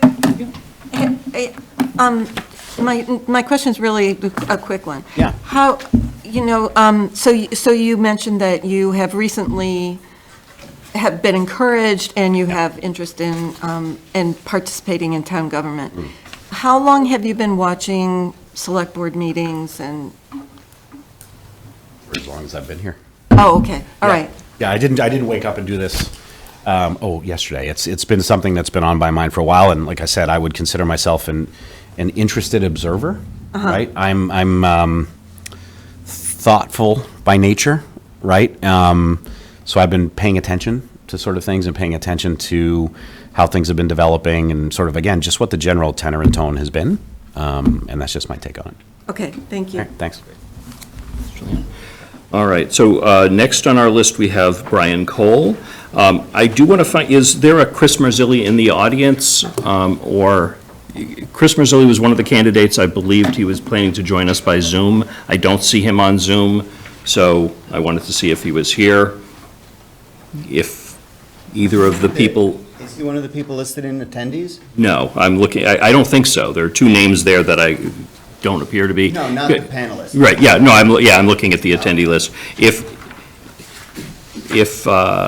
Chris, if you are one of the attendees, just raise your hand so I know you're there. If not, I'll look for you again after this one. Okay, all right, not there. I'll check again in a little bit. Brian, welcome. So what we're going to do is I'll ask the same question that we'll start with, and then we'll move on to Kelly for this first question.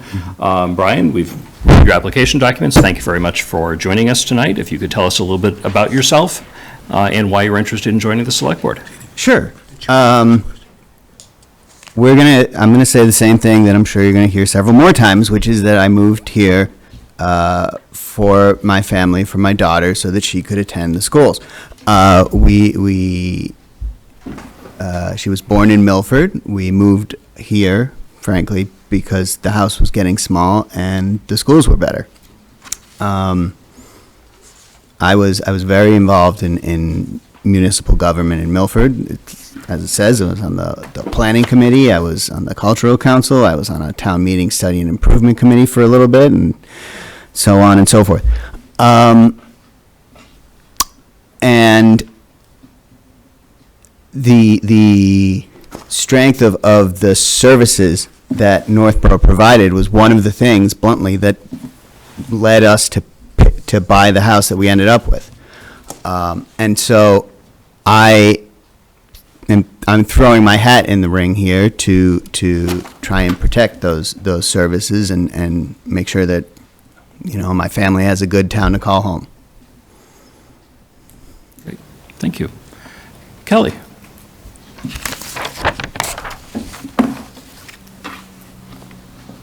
Hi, Brian. Oh, yeah?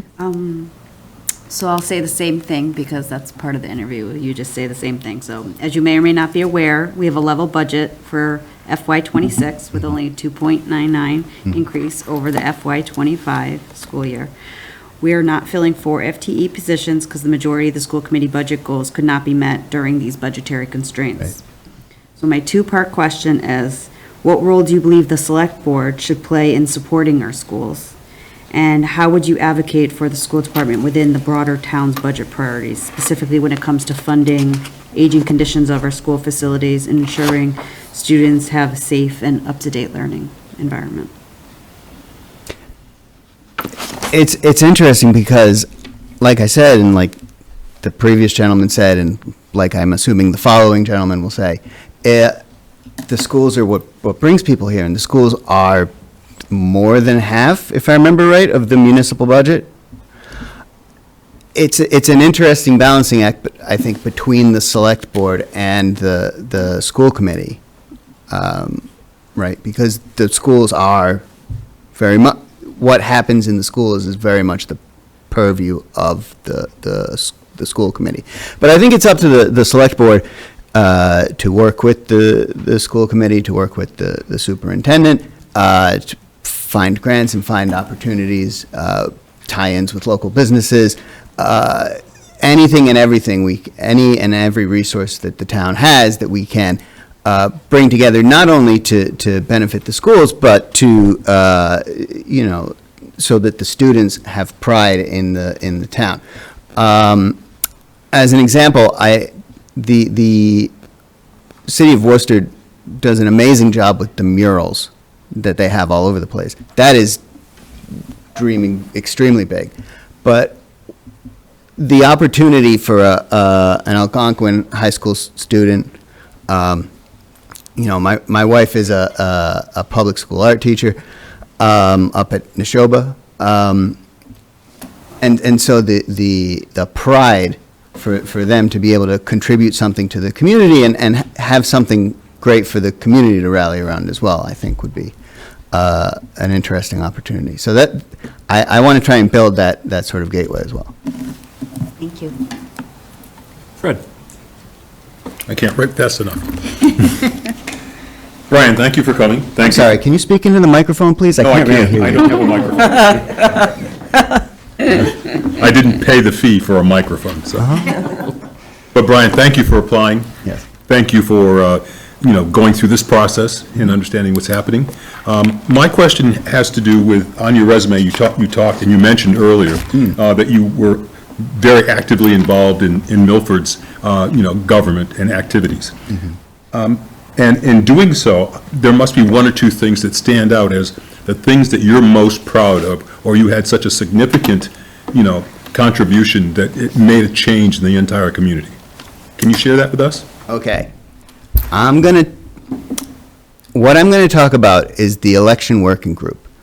It was not super successful. I'll say that up front. One of the things that, the issues that Milford had, that I'm sure Northborough, that I've seen Northborough have as well, is that participation in town government, town elections, town meeting, dwindles pretty significantly over time. And so one of the things that I chaired a working group to try and explore sort of low-hanging fruit, what we could do to some data-driven things to try and make sure people were aware of when the elections were, how town government worked, and things of that nature. We had a couple of workshops with elected officials, including the town moderator, former select board member, just talking about how to get an article on the warrant at town meeting and things like that.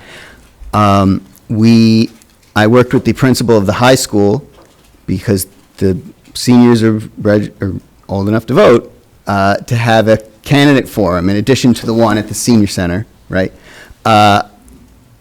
For the high school seniors, just everybody came down to the auditorium and they had an assembly and they asked, frankly, very probing questions and to try and increase turnout. Looking at the numbers after the fact, I was able to look at the voter rolls, and I saw that turnout among high school students doubled from 12 to 24 voters. It is a small thing, but I think it's every person that you get involved at that young age. These guys are gonna live here. These guys are gonna contribute here as they grow up, as they move forward. So, I'm proud of that, and I managed to get a couple of friends to run for and be on the school committee. So, Good, thank you. Mike? Yes, thank you, Brian. So, I'll have the same question. why go for the appointment for the select board as opposed to running for it, on the town election? And then if you are appointed, would you consider or have you considered seeking reelection? I want to answer the second question first, and that is, in all honesty, I'm not sure. I want to make sure that I can, if appointed, I want to make sure that I have the time to devote to this and to my family, my wife, my daughter, without sacrificing too much one or the other before I make the decision to whether or not to run again. Or to run for a first time, I guess. As to why the appointed position, I did run a campaign for planning board a couple of years ago, and it's a lot of work. I ran unopposed, so maybe I made it more work than it had to be, but, you got to collect signatures, you got to raise money, you got to put signs out, you got to shake hands and kiss babies, and I don't know that I have the network in town to be able to do that successfully. Thank you. Julianne? Can I ask a follow-up about Mike's Of course. question? So, if you were appointed to this vacancy, would you run? I don't know. Would I run in Would you- 2026? I mean, this is for a year. Yeah, So in a year, would you run for the full term? it depends how the year goes. Okay. I don't want to say, yes, I'm definitely going to run. Incumbency is a big advantage, to be blunt, especially in a municipal election where there's not a lot of coverage. If I feel like I'm not committing I don't want to coast and take up a seat that I'm not really using. And I appreciate that, because time is a factor. Okay, so my question? So it's the two-part. Yes. What do you see as the main challenges facing Northborough? But also, what do you see as the strengths that Northborough has that we should capitalize on? I think, at the end of the day, I think the big challenge is resources, right? Predominantly money. How do we stay away from the dreaded override, the infamous fraction, for as long as possible? What can we do to increase our tax base in a way that does to avoid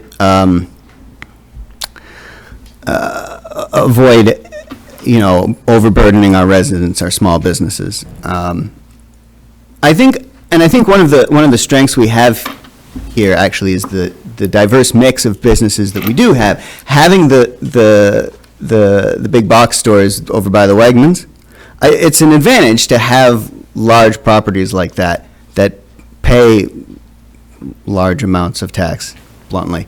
I think we have the location and the town services that make this town very attractive to families, and to, where the people are, the money is, and where the money is, the businesses will follow.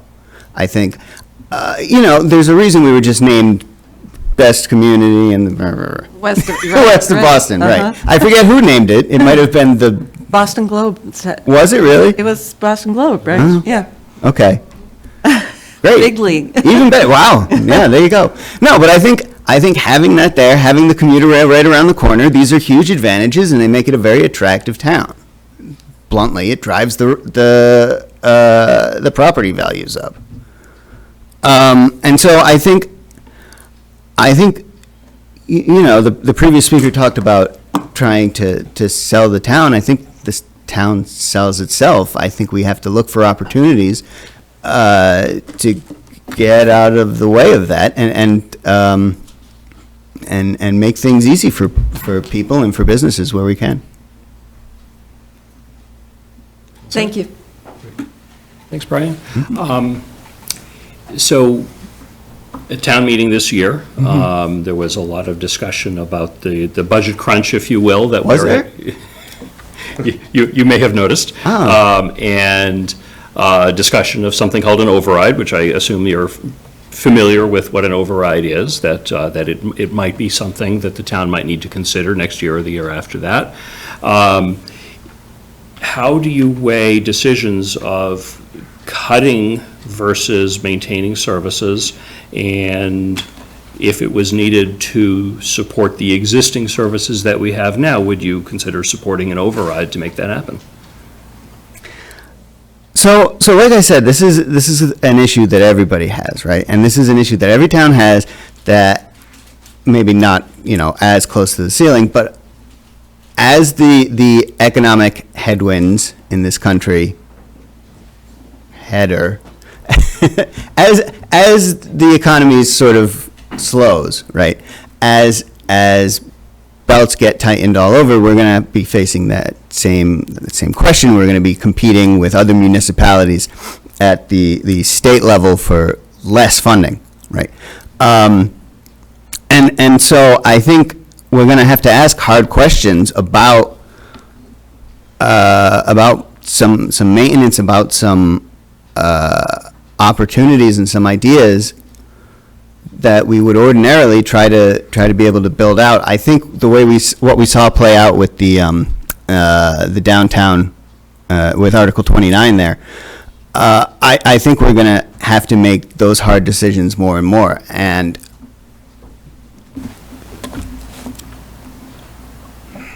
at the end of the day, though, right, I'm of the opinion that you get what you pay for. When I lived in Milford, and I will not mention them again, I promise,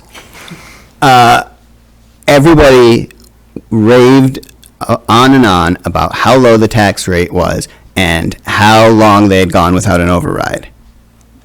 Do not look up where the Milford schools are. I think, I think having look, we have a library on our town seal, right? We're justifiably proud of the services we offer. That's what Northborough is, that's what Northborough does, and that's what they do well. And I think we have to support, knowing that, I think we have to make sure that we maintain the level of excellence that, our neighbors have come to expect from Town Hall. Thank you. Laura? Thank you. So some policies in our charter require interpretation. What is your approach when you feel uncertain about a correct procedure? Sure. So this is a good time to talk about what I do in my day job. I work for the Chicago Cubs on research and development analyst. So it's baseball science, something or other. Sort of the Moneyball kind of stat guy thing, right? I'm a very data-driven person, but what I'm not is athletic, right? And so I am fully aware, right, of the importance of the subject matter experts, of knowing of talking to the guys who have been playing for longer than I've been alive, right, who've been around the sport their whole life, and who can tell from the crack of the bat what the exit speed of the ball is. I have no issue deferring to expertise when the expertise is available. I think that's an important part of any government, any body, any position, is knowing what you don't know and knowing what the resources are to figure out the right answer. And a lot of the joke about government is the government moves slow and it needs to be more efficient. Well, no, it needs to be correct. You can't afford to get these things wrong a lot of the times. So I think it is more important to wait for the right thing, personally, than to plow forward and move fast and break things. Thank you. Very good. Thank you very much for joining us tonight. Is there anything else that you wanted to either ask of us or let us know about yourself? Just one more thing I wanted to say before, and it's about the sort of acrimony, right? And I've heard people talk about how contentious this meeting was, or the relationship between this board and that. I don't think that is necessarily a bad thing. I think when the school committee and the FinCom are at loggerheads, that's good. They have different goals. They have different objectives. They should not look at a budget and see eye to eye. That means that one of them's not doing their job, frankly. And I appreciate the need. Look, without friction, you can't walk. So I appreciate the need for at least cordiality, as Mr. George said during the town meeting. We're going to leave as neighbors and hopefully still friends, but disagreements are not. The end goal of a town body should not be to avoid all disagreements. Appreciate that. Thank you, Brian. Thank you. Thank you. Thank you. Thank you. Thank you. If anyone noticed me clicking at my keyboard, the beginning of Brian's conversation, I was checking with Chris Marzilli. Chris let me know that he emailed Angie in the office sometime late today and said he would not be able to join us, and he has withdrawn his candidacy for this. Gets us a little bit closer to back on track. And he'd made that decision before we had the whole kerfuffle at the beginning of the meeting. So we're almost on target. Is Ryan Maines with us tonight? Ryan, please join us.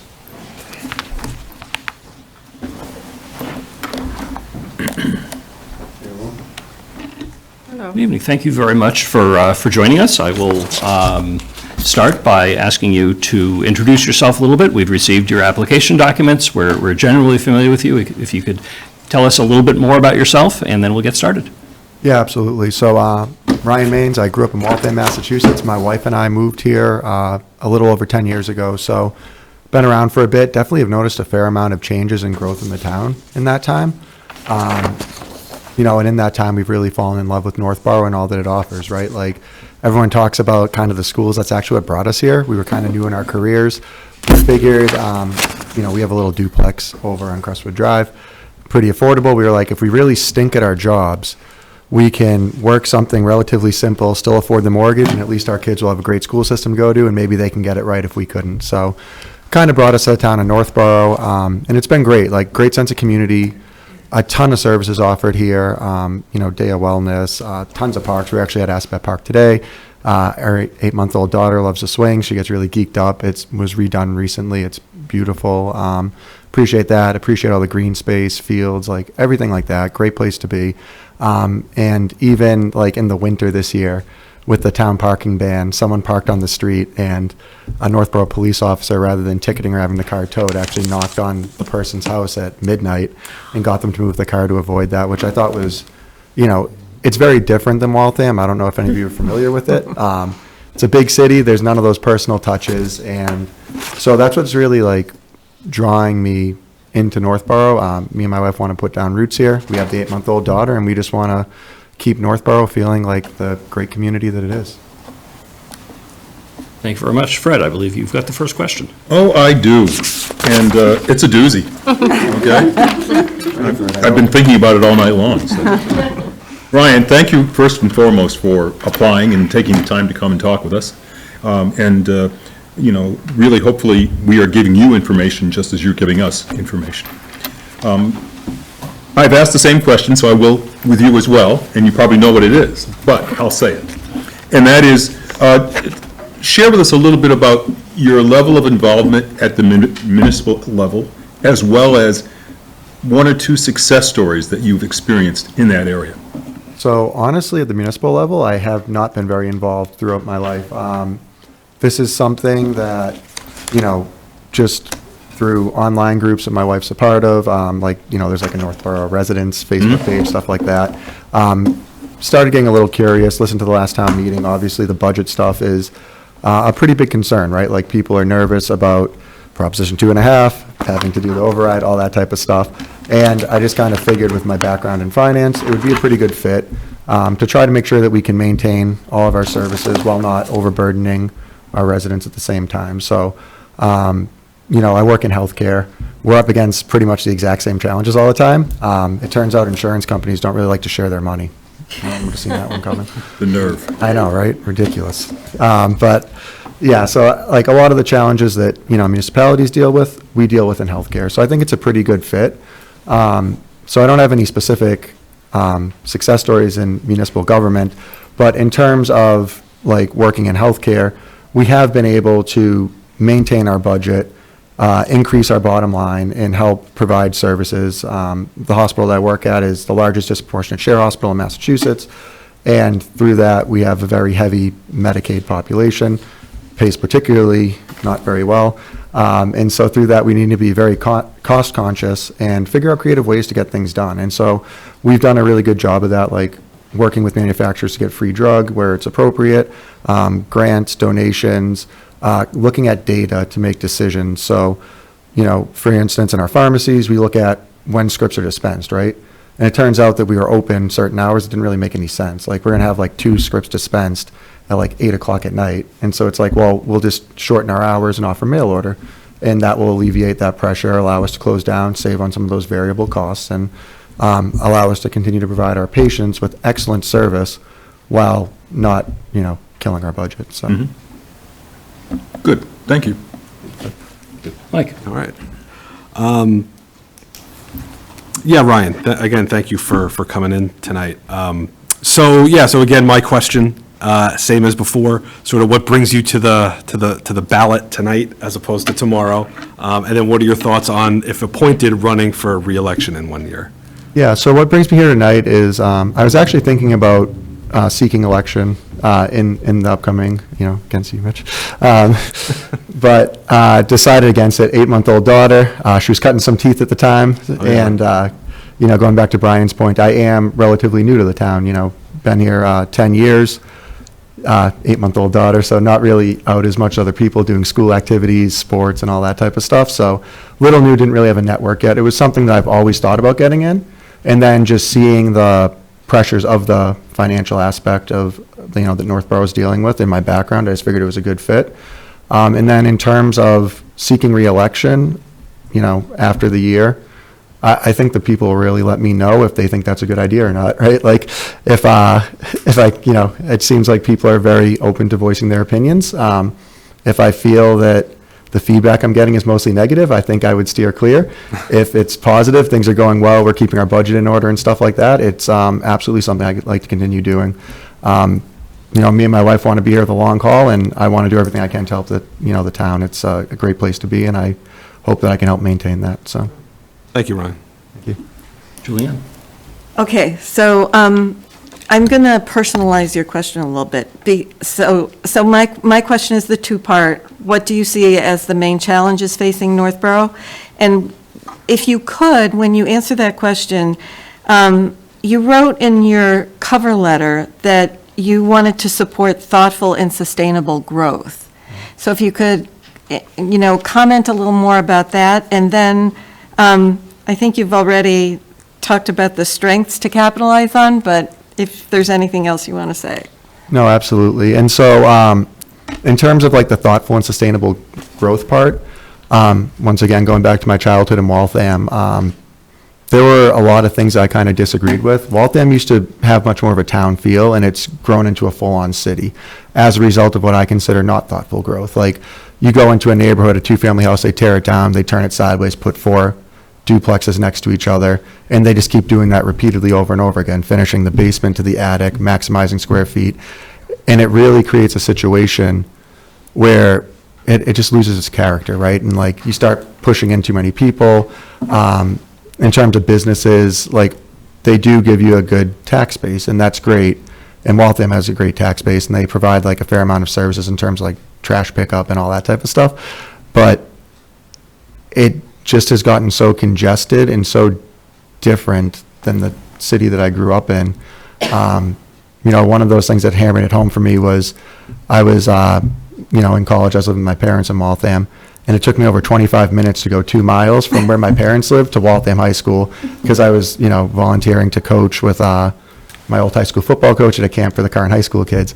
And so, I'm afraid of that happening. And the reason I'm afraid of it is very similar to Waltham. Northborough's in a pretty good location in terms of highway access. You know, Waltham, it's the Pike in 95. Here we have the Pike in 495. So you can get east, west, north, south. 290 and 9. Yeah, 290 and 190. Like, you can get all over the place. Yeah. It's very accessible. And so as a result, I think that's going to attract businesses. And my fear is that it's going to, you know, with more businesses, there's going to be more demand for housing. And I just don't want to see Northborough ever turn into, you know, kind of a gray, not personal city, so. Thank you. Thanks. So I assume you either watched or attended town meeting and familiar with some of the budget issues that are going on right now, and that as our expenses don't grow as fast as our revenues, we may be faced in the next couple of years of something called an override, which allows you to increase the levy limit, the maximum that you can tax its citizens through property taxes to pay for services. How do you view the pro and con, or the two sides of the scale of cutting services and cutting budget versus maintaining services? And would you consider supporting an operating override if it was necessary to maintain existing services? Yeah, so the first thing in terms of cutting services, any services that would be cut would have to be done in a thoughtful and, you know, data-driven manner. And I'm not saying completely cut services. Going back to my point at my current employer, we looked at data. We saw that we were dispensing basically 2 scripts in a whole hour from 7 to 8 p.m. So we trimmed down that hour. It saves on variable costs. You don't have as much staff in there, lighting, heat, AC, whatever you may have. And so I think there's ways that you can work within a budget where the core of the service remains, but you're able to save some dollars associated with that. So I think that's something that's important. And then in terms of an override, you know, going to Brian's point, I think you get what you pay for. You know, my wife and I specifically chose Northborough because of the fact that it had great schools and great services. And yes, you can go someplace else with a cheaper kind of, you know, tax rate or whatever. And then most likely you end up paying for it a different way, right? Like then you end up having to send your kids to a private school, which I don't know if anyone's looked at the price of those, but they're pretty darn expensive these days.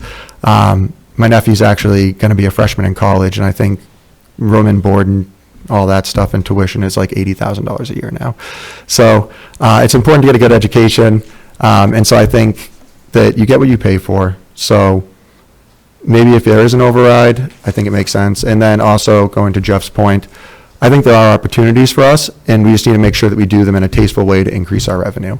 But in terms of extreme steps, I don't think there's anything that we should consider there. I think it's really figuring out cuts that make sense and then figuring out ways that make sense to increase revenue. And if there's an override involved in there temporarily, I think the people of Northborough, you know, chose the town for a reason. So I think they would be supportive. Thank you very much. Laura? Thank you. So some of the policies in our charter require interpretation. What is your approach when you feel uncertain about the correct procedure? Definitely defer to experts. Sorry to keep drawing back on my current role, but healthcare, a lot of doctors, significantly smarter than I am. And they have a very different opinion on things. They understand stuff that I can't even begin to wrap my head around. As a finance guy, sometimes I wish they would go in a different direction because some of these services are significantly less profitable, but, you know, that happens. But we're in an age of information, right? Like, we can pretty much look anything up instantaneously. We can reference things. And I think it's important to get it right. Like, there's nothing that we shouldn't know. If we have to interpret it, then in a situation like this, we do have a board of people, and we can come to a consensus and move forward. You don't always win that way, as I find out in my every role I've had in my career. Sometimes what you want in finance doesn't happen, but you know, you push forward, come to a consensus, and research as much as you can. Thank you. Thank you. Kelly? Hi, Ryan. As you may or may not be aware of, to have a level budget for fiscal year 26 with only a 2.99% increase over fiscal year 25, we are not filling 4 FTE positions, and the majority of the school budget goals could not be met because of the budgetary constraints. So my 2-part question is, first, what role do you believe the select board should play in supporting our schools? And how would you advocate for the school department within the broader town's budget priorities, specifically when it comes to the aging conditions of the school facilities, ensuring students have a safe and up-to-date learning environment? Yeah, so in terms of advocating for the schools, everyone here has talked about it.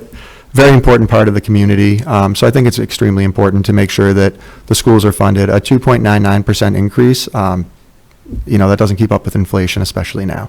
So it does lead to things like cuts, and I think we need to figure out ways to make sure that that is as unimpactful as possible, which usually, because it is, town government, most things are already cut pretty lean. So it has a big impact, and I think it's just figuring out ways to make it work, and specifically making sure that the students have what they need to be successful. That's what brings people here, I think, for the most part, and I think that's what keeps people here. So in terms of that, schools are a huge priority, at least for me personally, and it's not just because I have an 8-month-old. She has a couple more years before that's an issue. And then in terms of the aging infrastructure, I think it's kind of a balancing act there because, drawing back on my experience in Waltham has some of the newest schools in the state. However, if you look at the ranking of Waltham Public Schools, it doesn't really impact it significantly. And then you look at a school like Boston Latin, which their facilities are a little bit older. I feel like more of the investment is really in the learning materials and the people teaching the students and just keeping the buildings in working condition. I don't necessarily think that having a state-of-the-art building leads to exponentially better students. I don't think I've ever actually seen any data that supports that. So I guess in that regard, it's not as much about like building new schools as it is about making sure that our teachers are taken care of. So. Thank you so much. Great. And did you start, I've lost track already. Did you start this or Fred? No, Fred started. Okay. I backed up Fred. Yep, all right, thank you. So to close things out, thank you very much for joining us this evening. Is there anything you either want to ask us or anything else you wanted to share with us before we? Just in general, I'd like to share that I think a lot of, there's obviously been some contention, but overall, I would just like to say that I think a lot of, this group has been doing great. Like Northborough, the town government is how most people interact with government on a daily basis. The services we provide are, extremely important to people's day-to-day lives, like, the recycling, trash pickup, parks to play in that are safe, like the school systems. And I think that's really what turns like a place that you live into a community. And so as a result of that, I just wanted to say thank you all for your, dedication and work here. And, it's a great place to be. So thank you. Great. Thank you so much. Thank you, Ryan. Thank you. Very good, thank you, Ryan. Next up, we have Jacob Jones.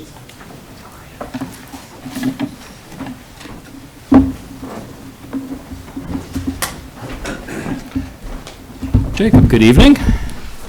Good evening. Thank you very much for joining us. I'll ask you to, we've all read your application documents. I'd ask you to briefly introduce yourself and tell us something about yourself and why you're interested in applying to join the Select Board. Thank you, Mr. Chair. I'm Jacob Jones. Over a several-year period after my brother moved to Northborough, my wife and I deliberated about whether to relocate here. It was not an easy decision, but once we made that decision, we were all in and we're committed. We're here. We have 4 children, 3 of whom are in the K through 8, and 1 is going to be K next year. He's doing the preschool thing at Algonquin. So I am fully invested in the success, health, happiness, all the positive things of this town for the next however many decades I can have an impact on it. So I'm all in, and so I'll probably get the rest of it through your questions, but that's ultimately why I'm here, and I'll get into, happy to provide more specifics in response to questions. Great, thank you. Mike? Yes, thank you. Thank you again, Jacob, for coming in. So, yeah, my same question. Why the sort of ballot tonight as opposed to ballot tomorrow? And then have you thought about running for re-election if appointed? Yeah, thank you. So I was aware of a spot coming up for re-election. I became aware that Mr. Ray was running for that spot. And because of that, I didn't feel like I needed to run, and I was happy with whatever the outcome of that election would have been. When this vacancy became open, I certainly didn't jump at the opportunity. Individuals have asked me, would you consider it? And my initial responses were no. But as I've had a chance to reflect and think about it, I've changed that to yes, of course. Why? Well, I see myself as someone who's tries to be a problem solver. I don't have all the solutions, and I'm often wrong, but I think being part of a team that's working to solve the problems is much better than being the person who sits on the outside and complains about the problems. So I've tried to be someone who gets on the problem-solving part and do the work. I've watched your meetings. I know how much you work. It's not something it took some thinking about, do I really want to do this? And yes, I think that the pros for me outweigh the headaches and the long meetings that you all have, because the work is worth it. And ultimately, it was when my spouse said, yes, you should do that, was when I kind of went from no to, wait, okay, we can make this work. So that was it. I hope that answered. Sure. Oh, and would I consider, sorry, the second part. I would consider it. I'm not saying, I don't think anything is so, I don't have the clairvoyance to say with 100% certainty probably anything 12 months from now. Certainly wouldn't be against it. I would consider things as they go. So that's not a 100% commitment, but it's also not a no. I'm sorry, I can't be better than that. Thank you, Jacob. Thank you. Julianne? Hi. Okay, so what do you see as the main challenges facing Northborough? And what do you see as our strengths that the town should capitalize on? First one is going to come up, I think, in the next question, is the looming 2.5 override question is one of the challenges that we're all diligently thinking about now. Not the only challenge. One of the other challenges that I've seen is, as I review our master plan, as I have attended many meetings and participated, is that we as a town, we certainly have a lot of great residents, but not every resident has the same goals, and that's okay, and that's understandable. And some of those goals aren't necessarily compatible with each other in all cases. And one other challenge we have is we have a state-controlled highway rolling through our town, which make a lot of our things we'd like to do very practically difficult to do when we can't control crossings and we can't control a lot of things about that. So those are challenges. And so challenges, well, I'd like something more walkable, but I'd also like something that traffic can get through. Well, those are kind of internally inconsistent. So how do we resolve that? I don't have an answer right now how to resolve that one, but that is a difficulty. We have individuals who would like to see more affordable housing and more individuals who would say, I would like it, but not in my backyard. Well, okay, those are two incompatible positions that some of our residents have each of those positions. So we have plenty of good-meaning residents who have very good concerns, and it's finding solutions that solve as much as we can solve. That's, I think, one of the troubles. Many of the strengths have been said already. Love the schools. I guess we'll get more to that over here. But the location was great. When I came up here, I wasn't sure if I would be commuting to Boston or if I'd be working fully remote. So when I chose my permanent home, I wanted to be in a place where I was close enough to a commuter rail station, within striking distance, I say, if I had to make that commute, at the same time, somewhere lovely and comfortable, with, great, we've got great things. We've got the farms during that season, and I won't start listing things because someone will feel left out, but lots of great things about here, and including the schools. Thank you. Very good. Jacob, you've been sitting towards the back. You have some inkling as to what my question is. And I know you were at town meeting, so I know you heard some of the debates and concerns about the financial situation the town might find itself in the next couple of years about possibility of an override. Could you tell me a little bit about how you would look at weighing cuts in services or maintaining services, and whether you would support an override if it was necessary to maintain existing services? Those are ultimately great questions. One thing that concerns me, of course, about an override is there's no such thing as a one-time only override. Once we do an override, that's baked into the base forever. So all future increases are then based on that increased increase. So there is no one-time override. And because of that, I would see that as a very, very serious thing. I'm not a never override type of person, because if there's justification for it, there's justification. What I do see as a really big, maybe back to Select Member Hirsch's question, is a kind of a concern as well in connection with this question, is we did have 112, if I counted right, people at town meeting who nearly didn't vote for our budget. Our town not being able to pass a budget is a concern. There were a lot of, we were all there, well-meaning residents questioning how we got to the budget that we had, and can we trim a little here and there. If that's the amount of people we have maybe unwilling to pass a budget as we have right now, I'm afraid we're not going to have a lot of support for an override unless there's really compelling services that are going to be dropped as a result. Ultimately, it's going to, as I'm sure the board can appreciate, it comes down to item by item questions as to, and it's a very difficult one, but it's a question of priorities in the end of the day. And everything is something we'd like to have. The question is within the things we'd like to have, which are the ones ultimately the residents are willing to pay for. So I'd prefer to take steps to not go in the direction of an override if possible. Just as a minor follow-up to that. Yep.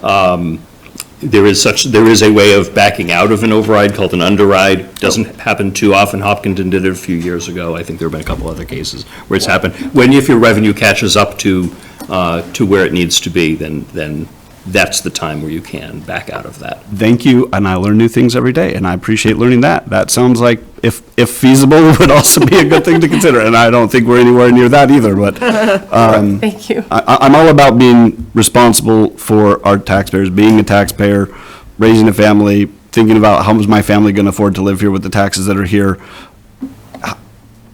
I'm very conscious of the tax bill, yeah. Thank you so much. So some of the policies in our charter require interpretation. What is your approach when you feel uncertain about the correct procedure? So this is a great question. Of course, while I am a lawyer, I would not be providing any legal advice to the board. That's not allowed, and I wouldn't attempt to do that. Anything I would do would always just be my own view.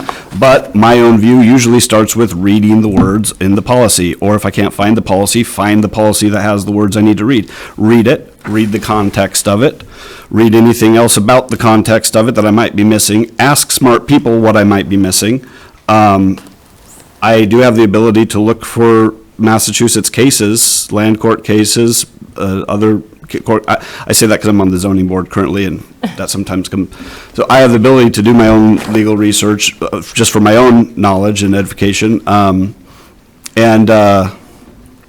So often when the plain language is read in context, the solution can be pretty clear. If it's not, we do have experts who can give us their advice. I'll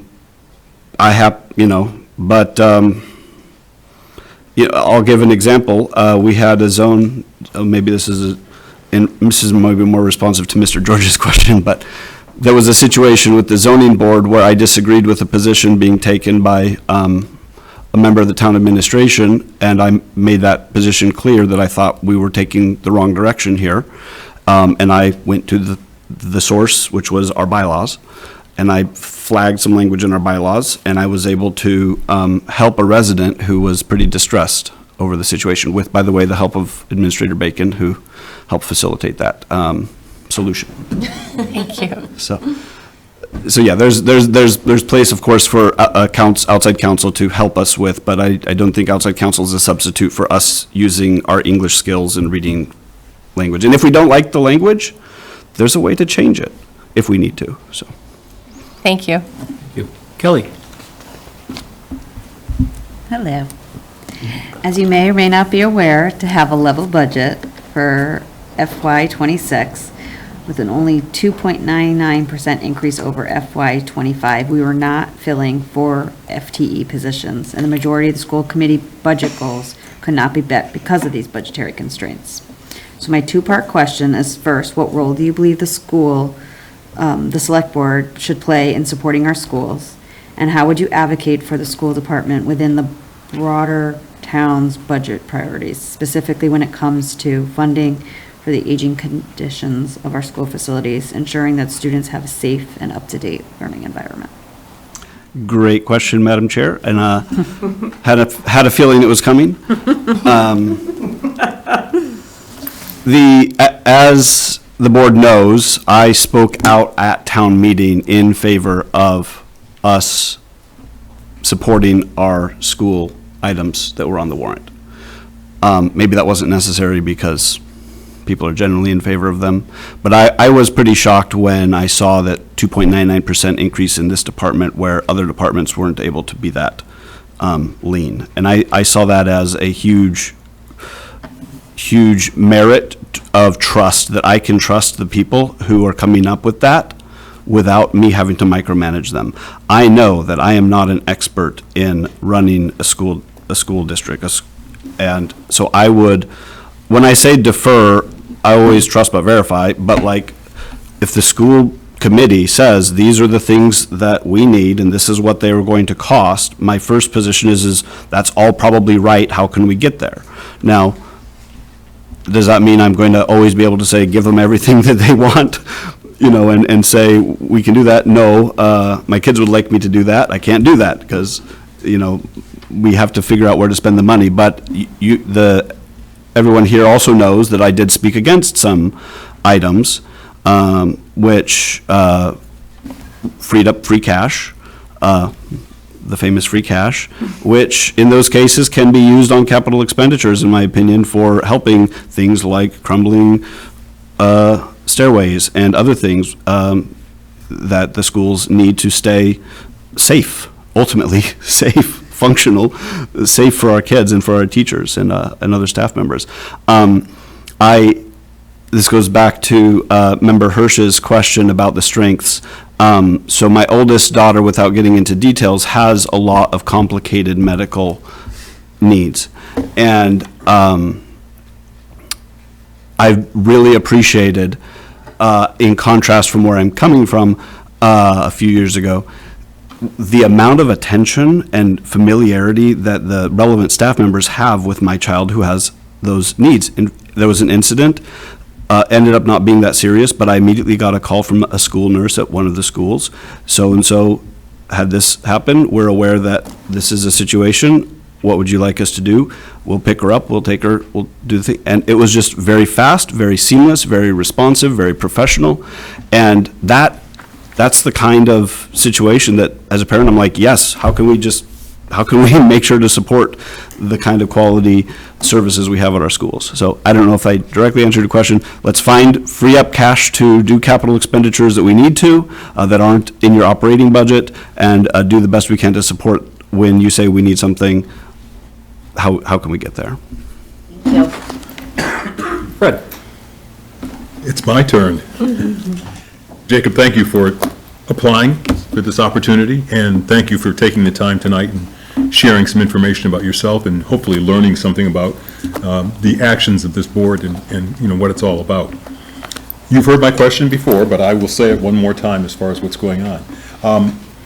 You have mentioned in some of your credentials that you've served on the ZBA and, been involved in some interesting things, I'm sure. Share with us, if you could, something that you're pretty proud of as far as your ability to be able to, number one, understand what the challenge was, and then working with your team to come up with a solution that made a lot of sense. Thank you, Mr. Moderator. So I've been serving now just about a year on the ZBA, as the board knows. One of the difficulties in putting my name in for this was the realization that I will have to stop that one, which makes me sad, because I really actually like that one. But I mentioned it earlier, Mr. Moderator, there was a situation where there was an understanding that an applicant who was there for a variance on a side yard setback for a gazebo, and there was plenty of neighbors' support at the hearing, and the board seemed overwhelmingly support based on the feedback of supporting it. Ultimately, to my recollection, we did vote unanimously to support the variance. But then there was a collateral issue that came up as to whether a as-built site plan was going to be needed for that relatively small-priced gazebo in comparison to the amount it was going to cost for some professional services to get an as-built site plan. And at the time, I didn't have the relevant bylaws recorded in my memory, and I didn't cite them, but something in my gut said, that's not right. And I said at that meeting, that's not right. And I was accused later on Facebook of bringing common sense to one of our boards, and I'll wear that as a badge of honor, that I was bringing common sense to a board. But I just sensed that something wasn't right, and at the time I didn't know what was not right about it. And so at the moment I wasn't able to make a solution with the board. We talked about it, and we discussed it, and we did the best we could as a board. And later identified the parts in the bylaw that ultimately did support why I thought it was not right, and I passed those along to our town administrator, who I believed was the right channel, and then she solved it, and we made it right. And I believe that was a success story for everyone involved. And I'm not criticizing anyone involved in the process, because lots of people have very hard jobs, and it's hard to get everything right all the time.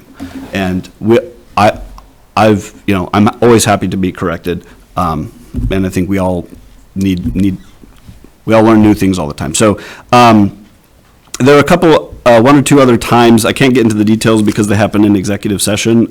As you understand, there was some executive session meetings that we've had that I believe that sitting in that board, listening to everyone and each of their individual experiences, one thing I do have to rely on a bit is those who've lived here for more years than I have, which is most of you, if not all of you, and that experience that I don't personally have. And that experience helps me change my mind sometimes.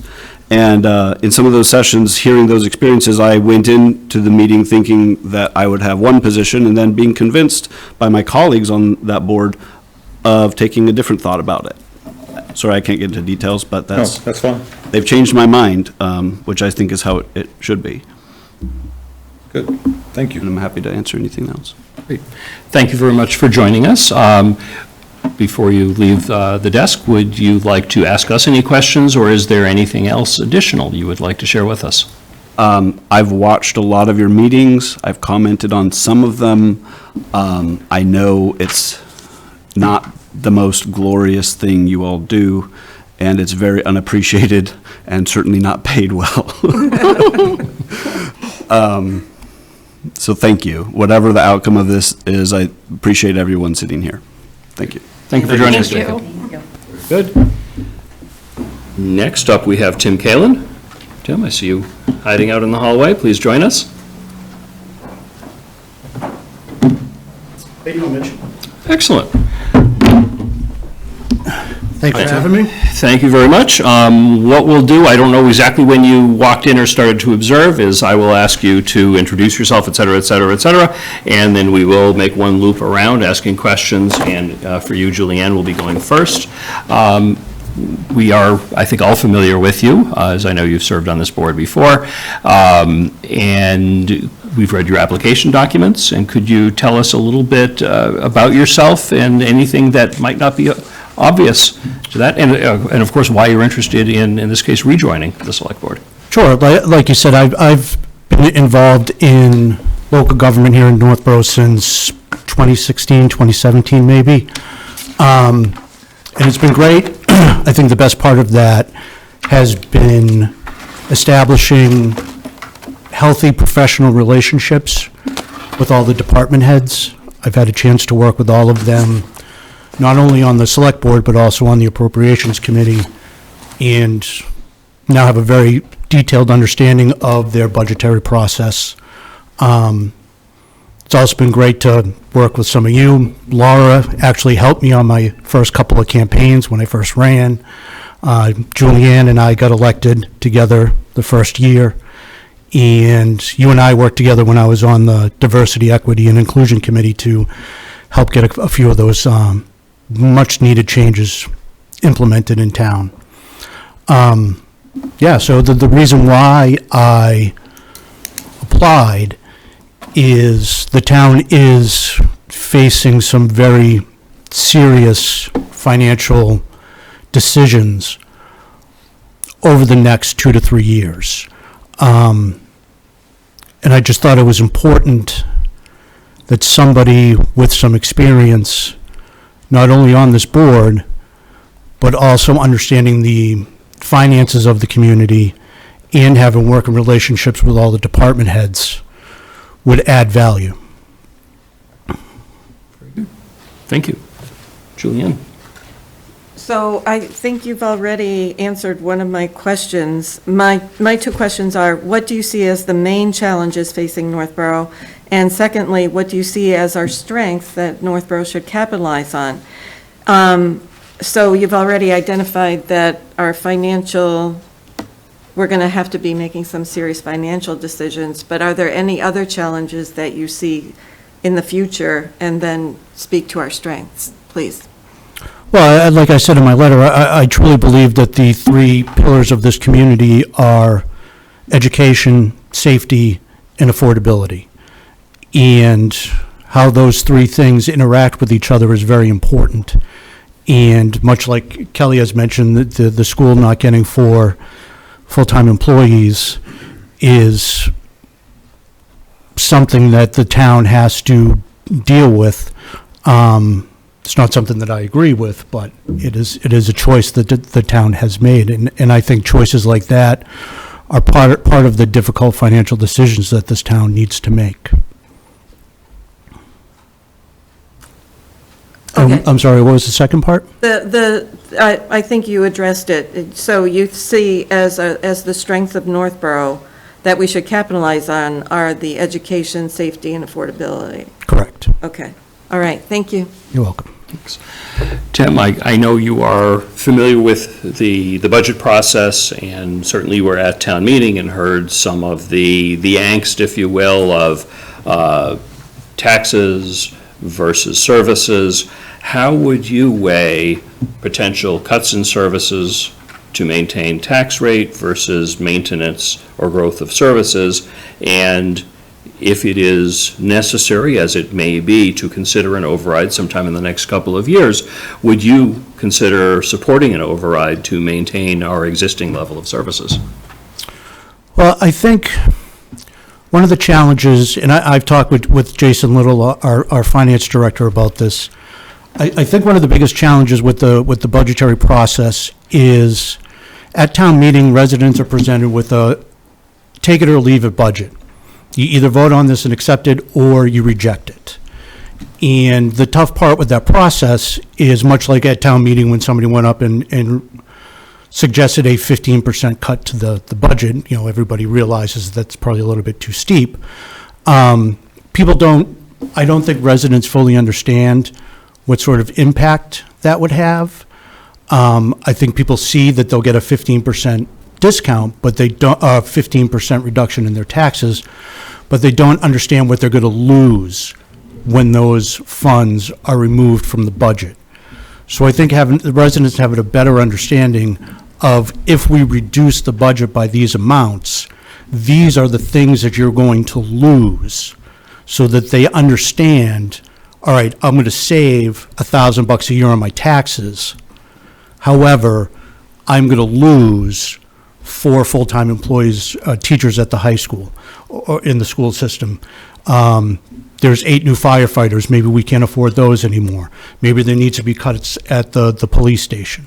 Just so they understand, instead of it just being, this is the budget. So in one of the conversations I had with Jason Little is to maybe explore a level funding budget and also a level service budget, so that you have both options available for residents, so they can understand the impact and what they will lose or gain from either choice.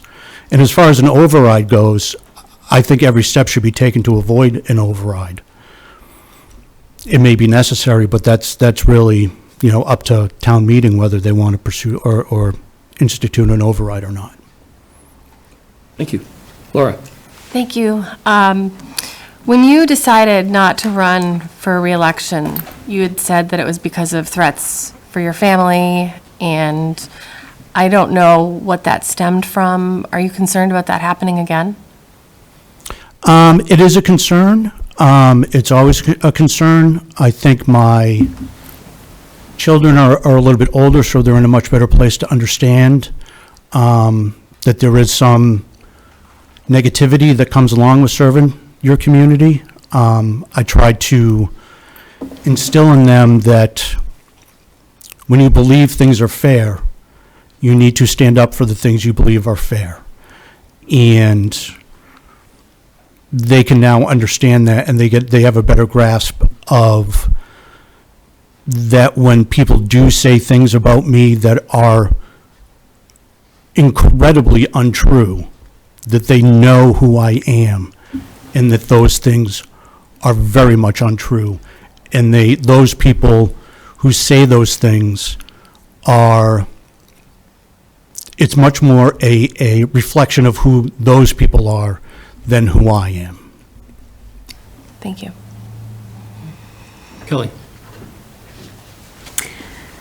Hi, Tim. So you mentioned the 4FTE thing, so I'll leave that part of the statement out. But my two-part question is, what role do you believe the select board should play in supporting our schools?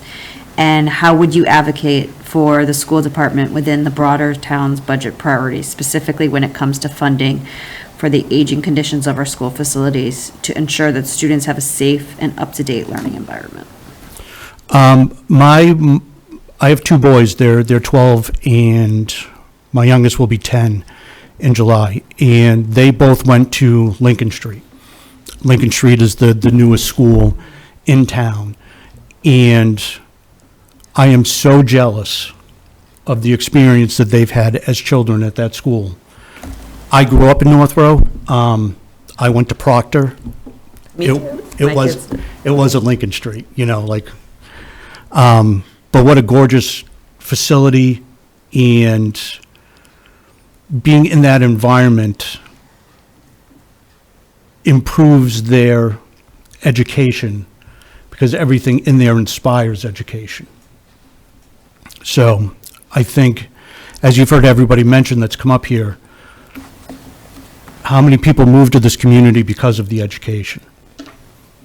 As was stated at town meeting, the high school is 219th in the country for STEM. 219th in the country. That's crazy. The school is in the top 25 for high schools in the state of Massachusetts, and I believe the state of Massachusetts is in, if not number one, top 3 states in this country. So to be in the top 20 in the most educated state in the country is something to be proud of, and something that needs to be supported. In all the processes that I've been through, both budgetary and on the select board, with Superintendent Martineau, I've always stated that the school systems have my 100% support, and I believe that the select board should support the school systems as much as possible because they are so important to the community. Thank you. Fred? Hello, Tim, how are you? I'm good, Fred. How you doing? How's it going? You seem like you're pretty relaxed here. Let me turn the heat on that seat up a little bit. See what's going. I knew it as soon as I saw you. This guy's going to roast me. No, not at all. You may or may not have heard my question before, but you have served, this community in a number of different ways. And, if you could share with us a couple of examples of things that you feel went well and really, benefited the community because of your involvement along with, others who were working with you. Well, when I think back to when I was on the select board, and Julian, I'm sure can remember this, we had the unfortunate task of being on the select board during COVID. And I think when anybody ran to be on the select board, nobody knew that there was going to be a global pandemic in the middle of Julian and I's first, 12, 18 months on the board. But we got through it, and it was difficult. There was a lot of concessions that needed to be made in town. Education was severely impacted. Making sure that all the safety officers in town got their PPE. Getting through the budgetary process to make sure that services were maintained at a level where, if things were to go sideways, that we had the safety capacity to deal with that. Making sure all the senior citizens in town were taken care of, that they were checked in on, because the senior center was closed, so a lot of those people just didn't have any contact with people in the community. And it was hard. It kept me up a lot of nights because it was a very, as everybody knows, a very serious situation. It's this town is my home. I grew up here, and it's home. I love this town, and I get very passionate, sometimes overly defensive about my commitment to this community, but that's where it comes from, and being able to help the community get through the COVID crisis was something that, I was fortunate to be helpful. Good. Thank you. You're welcome. All right. Hi, Tim. How you Thanks for doing? coming tonight. Good. So my question that I've been asking all night, I know you've been on the ballot obviously before because you were previously elected to the select board, but in this instance, what drew you to the ballot tonight as opposed to tomorrow? And then if you were to be appointed, what were your thoughts about seeking reelection? I had, running for the board never crossed my mind. And I expressed this sentiment to Mitch. There was no need, because Mitch and I disagree on a number of things. But overall, Mitch has done a very good job. And because of that, there was no need for me to run. Mitch has handled the responsibilities admirably.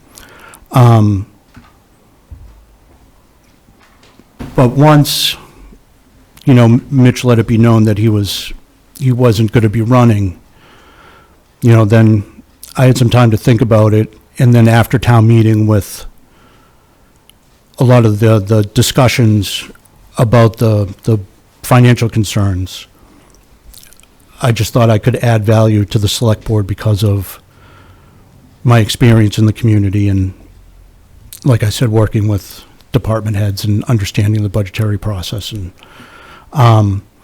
as far as running again, I don't plan on it. I don't plan on it. That is not a commitment that I won't run, but as I sit here tonight, I don't plan on it. I really look at this as we've had a number of interim town administrators. It's almost like I'm an interim select board member. Have somebody sit on the board for the next 12 months that has some experience. Then, when it is election time, let the residents of the town vote. I wish they had the opportunity to do it for this seat. That would have been the appropriate path to take, but, so. Okay. Thank you. Yeah. Appreciate it. We have completed our round of questions. Is there anything that you want to ask us or anything additional you would like to share with us before you leave the table? I'd just like to share just a statement. Sure. I understand that everybody on this committee received a note from somebody that made some fairly serious allegations against me about my time, and I just wanted to address those so everybody can hear my side and actually what happened. Years before I ever ran for the Select Board, I was actively trying to improve the safety of Davis Street.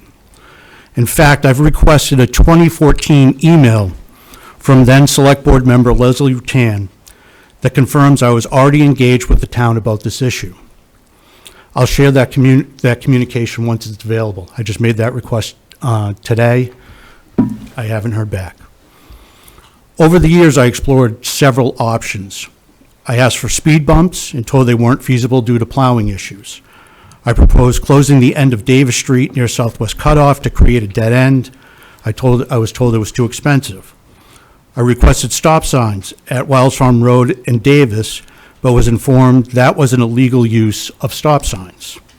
I suggested making Davis a one-way street, but that too was declined. It is important to note that I never asked for a truck exclusion. Never. I never asked for it. The town advised that the only possible course of action was to conduct a traffic study. That study was initiated before my term and concluded while I was on the board. The findings showed 8% truck traffic, surpassing the 5% state threshold, qualifying Davis Street for a truck exclusion. That process followed town and state protocols. It was not about personal benefit. It was about safety, something I've consistently advocated for. The exclusion helped, but it hasn't solved the real issue: daily speeding, distracted driving, and unsafe behavior on a heavily traveled road. Some of the recent allegations suggest I used my position for personal gain. That's a serious claim. And frankly, it doesn't align with the facts or with the process that took place. I've always acted in good faith and worked within the structure and recommendations of town staff. Regarding my participation on the Appropriations Committee, to my knowledge, I missed one meeting to bring my 12-year-old son to a Bruins game. I may have missed another meeting because I had pneumonia. When present, I was engaged, prepared, and asked relevant questions. Family will always be a priority for me, but that doesn't mean that I haven't taken my responsibility seriously. It's also worth asking, if these concerns were so pressing, why weren't they addressed at the time by those in a position to act? The individual now raising them was on the Select Board and served as a liaison to the Appropriations Committee. If there were genuine concerns, she had ample opportunity to raise them through proper channels, but she didn't. That inaction speaks for itself. Public service isn't easy, and disagreements are part of the work, but accusations should be backed by evidence and made at the right time, not after the fact, and not an attempt to discredit somebody publicly. My record, while not perfect, reflects a steady and sincere commitment to the safety and well-being of this community. Thank you for hearing my side of the story. Thank you very much, Tim. Thank you for joining us tonight. Thanks, Tim. Okay. Next up, believe it or not, our final interview, Scott Mahoney.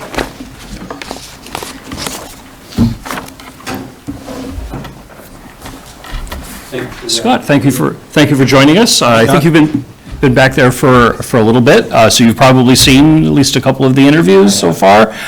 So I will ask you to tell a little bit about yourself and why you're applying, and then we will go around in a circle, and as it turns out, this is my time to actually ask the first question. So we'll start by saying, we've received your application documents. We're familiar a little bit with you. Could you tell us a little bit more about yourself, and particularly why you're interested in joining the Select Board? I'd love to tell you about myself, but respectfully, I'm withdrawing my application, and I appreciate the opportunity. Thank you very much for joining us. Thank you. Thank you.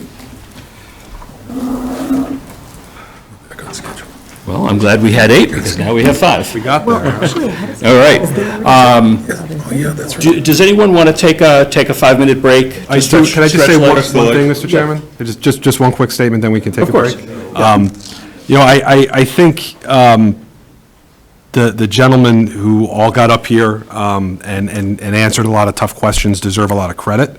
I think we have a lot of talent in this town, and to the people who applied for this position, prove that. Maybe not the most diverse group, but certainly talented group. My question, kind of hearing myself say it out loud, kind of maybe came across as like, well, you're taking the easy route of going the appointment route and not the election route. They all sat here and answered questions that were tough, and that that were tougher sometimes than questions you get when you do try and run. Getting signatures is tough and everything, but they answered some tough questions, and they all answered them well. So I'd like to thank all of them for their time and for putting themselves out there. No matter how tonight shakes out, there's room on boards and opportunities here in Northborough for all of you. And I ask that all of you, please, even the gentleman who decided to withdraw tonight, resumes are impressive. If you're not already on a board, please reach out, because we could certainly use the help. So thank you. I'm glad you said that. Thank you. Did I hear that folks are interested in taking a quick stretch break? Okay, great. We'll resume back here. Do we get massages too? I can't help you with that. It's 9:14, let's say 9:20. Thank you. We'll come back? Great, thank you. We'll be in recess until 9:20. I got my phone too.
Yeah.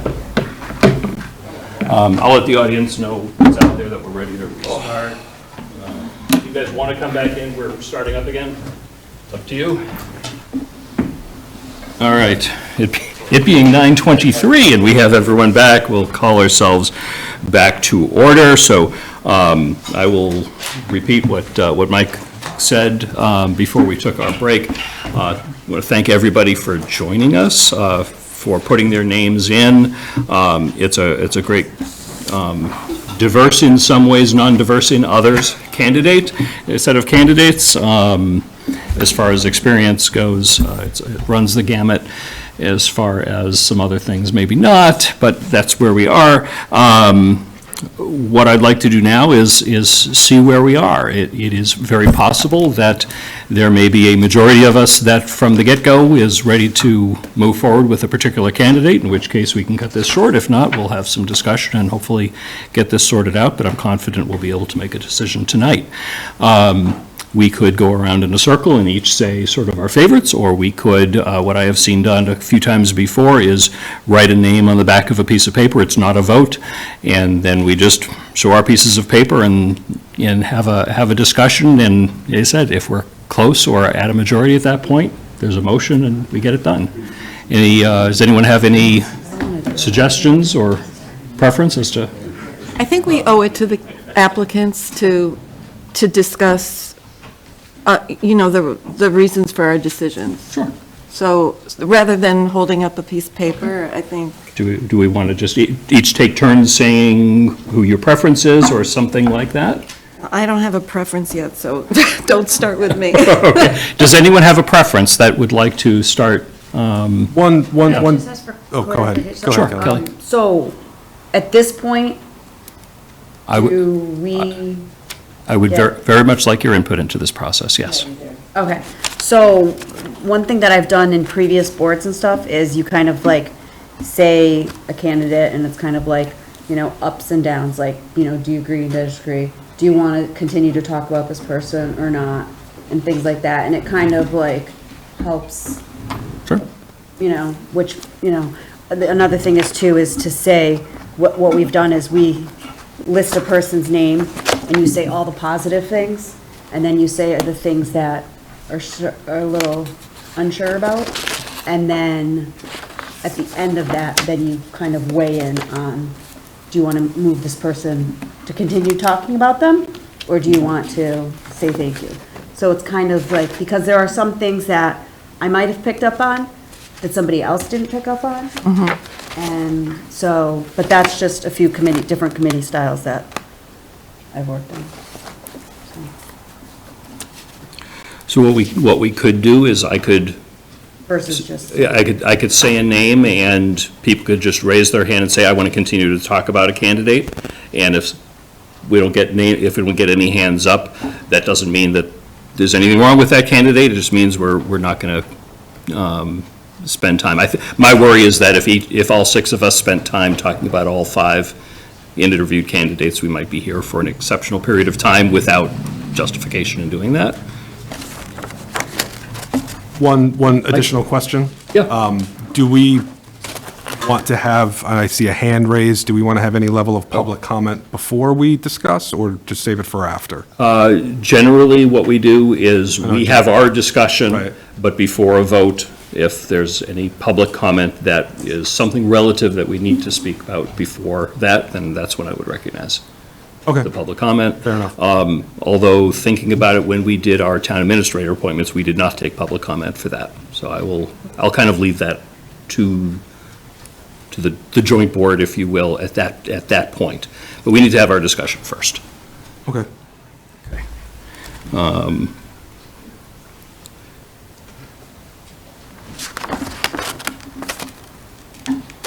Just writing the names down. So the first candidate that we heard from tonight was Jeff Osterguy. Does anyone want to say anything particular about Jeff?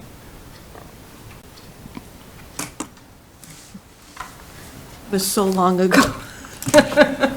And I do want to say that I think that you you had the most difficult situation because you were the first, and everyone else kind of had an advantage at hearing the questions. So,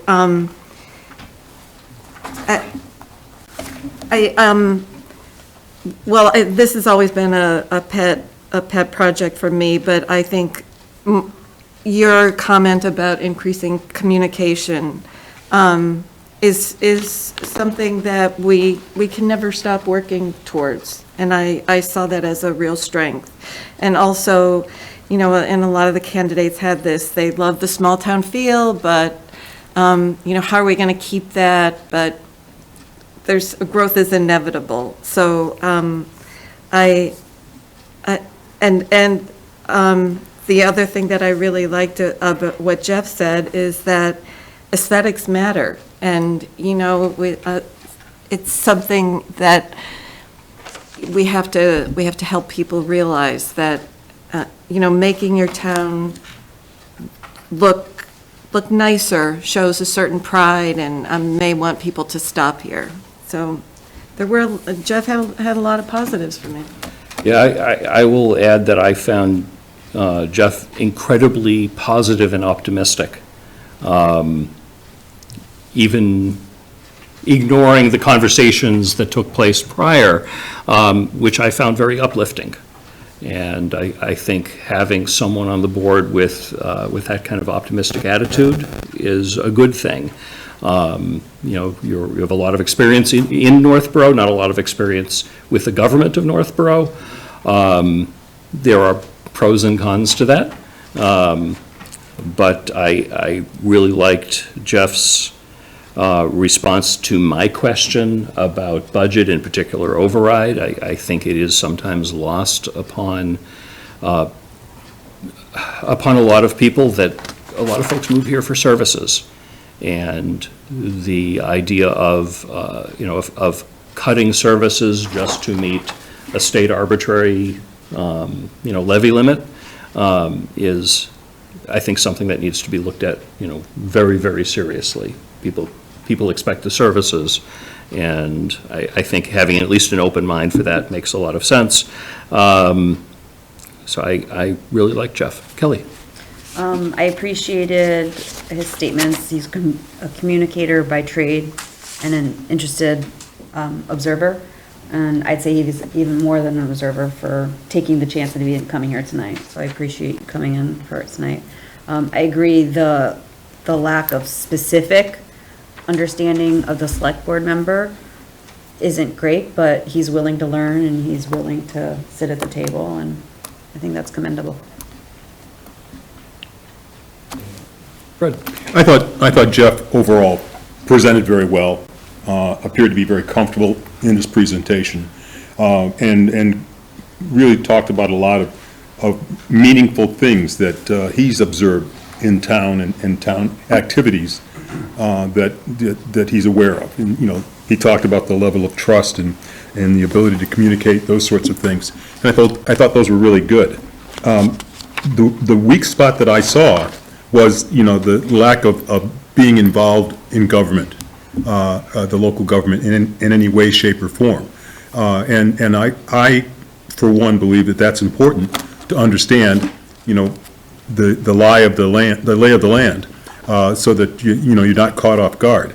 And as everyone who serves on the select board at this particular time knows, lots of times you don't have time to learn. You have to make a decision. So many strong points, but there's one weak point that I see that I have some concern about.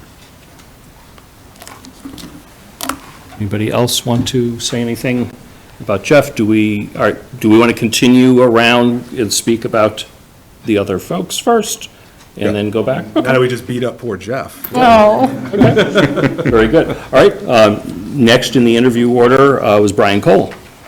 Yeah, no,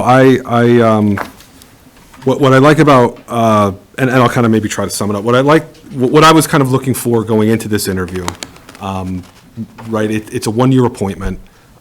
It would be good, I think, to put experience at a level of premium. Experience with serving on boards, serving on town commissions. Brian has done that, you know, in his career, not here necessarily in Northborough, but he does have experience. Also, I think somebody like Tim, who's previously served the town and is serving on the Appropriations Committee, kind of fits that as well. You know, I, specifically to Brian, I think, you know, he certainly came across as sincere. You know, the questions, as I said, were very hard. I'm glad I wasn't sitting there for some of them. You know, and they're tough, and you don't always have sort of a smooth, polished answer.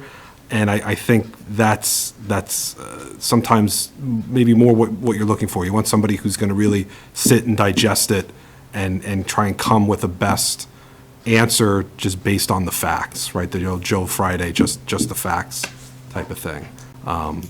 So because of that level of previous experience, right, maybe in Milford and not Northborough, but experience nonetheless, and then the other sort of qualities that I saw during the interview, I would put Brian sort of towards the top for myself.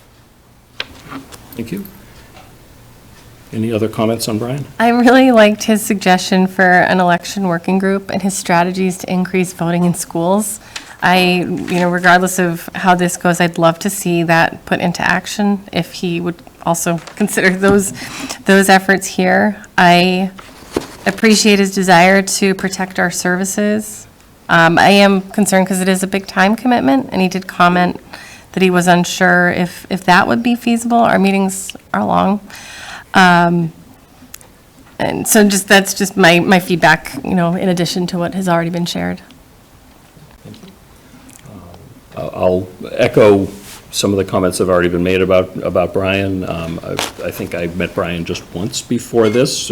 Soon after he moved here, he reached out to me through one of the groups that I was involved in, and sat down, and I chatted with him. And he seemed, legitimately interested in really getting to know Northborough and Northborough's government, had a lot of good questions, and I fully expected at some point that he would be involved, and I'm glad he's stepping forward. Through personal experience, I know that being involved in one town and then moving to another town, there are some real advantages of understanding how other communities do things. And a lot of the folks in Northborough have just been involved in Northborough government, and seeing how other towns do it is really an advantage. So I like Brian and agree that he's one of the top candidates I'm seriously considering. I hope that he remains and becomes very involved, no matter what the case, what the turnout is tonight, because I think he'd be a really good asset to the community. Other comments at this point on Brian Cole? Well, I have to say that when Brian said that he didn't view our initial conversation as acrimony, I appreciated that, because no matter what, we're never all going to agree, and it's not even normal that we would all agree. So I like that observation. Okay. Next up, we had Ryan Maines. Would someone like to speak about Ryan a little bit? So Ryan, I thought had a very good interview. I think he made a real case for himself that he could transfer what he does at Boston Medical Center to budgetary problems in town. The example that he gave about pharmacy hours, and I thought I could see how that could transfer very well to town government. And I think I liked what he said when he said, when we talked about finances and Proposition 2.5 override, that you get what you pay for, and everyone knows that. So, I got the impression that he would really make a case for, keeping the budget as tight as possible, but explaining to people that if you want to continue this town the way it is, we may need to do something like a Proposition 2.5 override. I thought he presented very well, and clearly in the short time he's been here, loves the town, so. I think Kelly. it's funny that 10 years people consider a short period of time, and I think in different areas of life, he was saying, I've only been here 10 years, it's like, but that's a good chunk of time, Yes, you're just getting into the children phase and your world is going to expand tenfold by that, the kids bring in all the friends, but I love the finance background, I love the finance experience, I think, it could be great. I love that, he'll decide to run again if the people support in what he's done this year. It's almost like kind of what Tim was saying, kind of like an interim type thing. If your people are happy with it and they want him to continue, then he'll continue. But if it doesn't go well, then he won't. So I like the honesty of that. Even though he's not for state-of-the-art schools, and he thinks that they're fine. I would definitely support Ryan as a candidate. Great. Fred? Yeah, I think Ryan did present very well and appeared to have indicated from his presentation that he's thought about this. It wasn't like waking up one morning saying, you know what, I'm going to do it. He clearly had thought about it. And what I saw as being one of his greatest strengths was his ability to be able to take his experience in healthcare and make that a parallel with what municipal issues are as well. And I think that shows that he thinks and he understands enough to be able to see where the similarities are. And he's also, he struck me as being someone who then will go out and do his research to add to the information that he already has. Also, the one thing was he used his healthcare experience to help us better understand where his career strengths are. And he used his experience as a resident of Waltham to help us better understand what he did not want Northborough to become. And so they were very, very clear, just descriptions, and I could get a great mental image from the way he described both situations. Yeah, to just jump on what Fred said, I thought it was nice how, Ryan was honest and sincere in that answer about like some of the things that he's seen in the place that he grew up in Waltham, that Northborough is different, right? And there is kind of a contentious issue between sort of development and more housing and sort of trying to maybe keep a town a certain way, and that can get contentious. And it was refreshing to hear somebody be able to give sort of a direct, honest answer on that. Does Northborough want to look like Marlborough and Shrewsbury to kind of bring it closer to home? So I thought that level of honesty is good, and that's what you need when somebody's serving on a local board like this. So. Any other comments on Ryan? I think similar to what the rest of you have mentioned, I do like his creativity for ways to cut costs without compromising what the students need really struck out to me. And just the creative ideas for solution. I also liked in his application that he's got experience in cross-functional teams and complex problem solving. And that seemed like two very helpful skills for our board. So that was my thoughts on that application. I think everyone's spoken on Ryan. Next up, we had Jacob. Would someone like to speak about Jacob? Yeah, I mean, and I mistakenly, when I said, experience on a board is at a premium, I mistakenly left Jacob out, along with Tim and Brian. I think, he's already put himself out there to be on the ZBA, and is serving admirably there. So I think that's certainly a positive, that I would kind of put in my bucket of people who have experience and could maybe come to the board and be able to hit the ground running maybe a little bit faster. So I'd feel bad stealing them from the ZBA.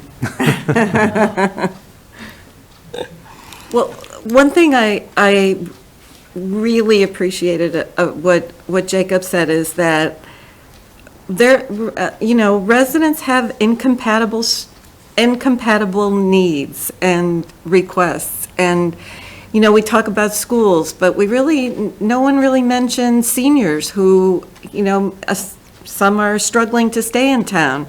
And I think, you know, based on that example that he gave on the ZBA and some of the comments that he's made at town meeting and other meetings, I think he's the person who can find middle ground. And that's what he mentioned as his talent, and I can see that happening. And, you know, that's something we will need in the Yes. foreseeable future. So one thing that's not written on this is that Jacob has been at our meetings for economic development. He's been at the meetings for the summits that we've done. He's seen a lot of the data and the information that we have been reviewing as we look to the future. So he's taken an investment even before making this decision. In terms of, you know, his awareness about the town, the fact that he recognized the challenges that we'll face if we'd have to go down the override route really rung out to me. I think it's very important that we look for ways to avoid that. And I appreciate his legal background. You know, he's very familiar with our bylaws and our charter, and he stood up in many occasions just to help by sharing those different skills when we needed them. And so I like him as a candidate, so thank you. Yeah, you certainly can't say that Jacob is not passionate about the interests that of local government.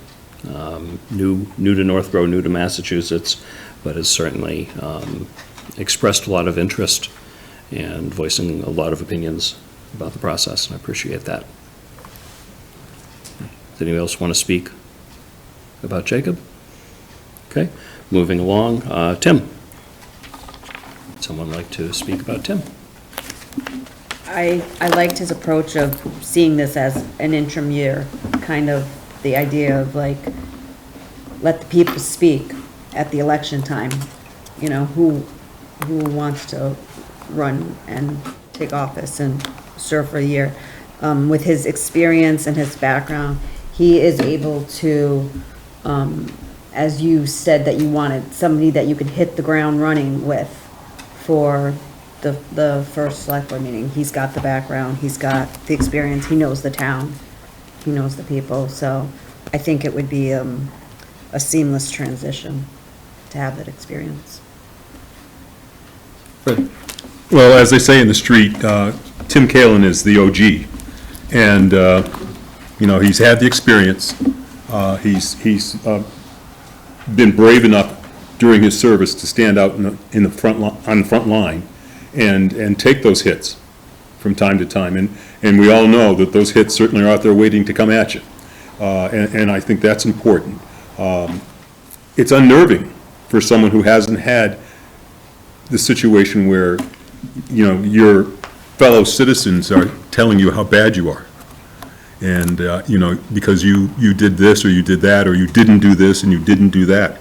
And I know, you know, when Tim served on the select board, that there were days when he and I would have, you know, fairly substantial conversations about the reality of what a day in the life of a member of the select board is all about. So I think he brings that strength as far as, you know, the adage is plug and play. He walks in the door and he can play the game right away. And I think that's a strength. It troubled me a bit when he said that he would have to think about running for election, but I understand it, and I understand it's a major step to make the commitment, you know, a year ahead of time that says, yeah, I want the job you're offering me now, but a year from now, I will run for election, I guarantee, and that's a hard thing to commit to. So I think that overall, you know, Tim brought a lot to the table, brings a lot to the table, and was able to present his strengths and his viewpoints very well. I will say that, as Tim alluded to, on occasion, he and I have disagreed, sometimes very strongly, but I've always respected him. I think he was a very good member of the board, and I was somewhat surprised, but pleasantly, that he put his name in for this, given that he stepped away a few years ago. I respect that when he stepped away, he didn't disappear into the wilderness. He jumped right in with the Appropriations Committee, and has been a very important member on that board. And no one can say that, given the fact that he did this job up until a few years ago, that he would have no trouble stepping into this, this role again if we appointed him tonight. Clearly has to be considered a front runner, really, at least one of the front runners for the spot. Anyone else want to say anything about Tim? Okay, I think we've exhausted our candidates. Are we ready to move on and see if we have a consensus or can get to a consensus? So what are we writing our top choice? It's one way to do it, as a way of quickly saying who our favorite is. You could write your favorite on the back of a piece of paper, and then on the count of three, we all hold it up and look around and see, and we might be there, or we might be really close to being there. That's a way to do it. We could also go around in a circle and start to voice that, but then there's always the question of, are you going to say the same thing as somebody else or listen to somebody else? This puts the equal pressure on us. I expected some kind of ranked choice voting out of you. I'm okay with that, if you're suggesting that. Massachusetts, yeah. All right, are we ready to, are we okay doing that? Prior to doing it, I just want to say that I think all of the people who came here tonight, I really do hope that if you don't get this appointment, that you do consider running for election for something else, or I feel like, Mr. George, you would know, there's appointments, there's positions open on different, They're all on the website. things, so there are things open in town, and I think to lose any of your expertise would be a travesty to our community. With that said, we can only vote for one person right now. Has everyone written their name on some piece of paper? Mr. Chair, I just want to bring attention. Sure. Someone keeps Yes. raising their hand on the Zoom. Maybe- Please. Oh, did we want to do public Please. comment? Do we want to Yes. do that now? Okay. Patrick Higgins has raised his hand. Hold on, I will let you in. Patrick, if you are the Patrick Higgins, I think you are. I know you're not a member of the Northborough community, but that does not mean you do not have something that can be of value to us. Mr. Chairman, I want to thank you for letting me talk before you vote. Sure. I think you've done a pretty good job tonight, and I'm going to recommend that you keep the meeting transparent, and my suggestion is, and I've seen it done in other communities when there's been joint meetings for appointments, I would recommend that the board go around and every member just vote the name of the candidate that they think should get the position. And once that's done, you can tally the votes, and whoever gets the most votes wins. I think that's fair. I think that's transparent. And that way then nobody can say, oh, it was in the bag or it was set up. My recommendation, sir, and I think you've done a good job tonight, and this is your last meeting, I understand, and it'd be nice.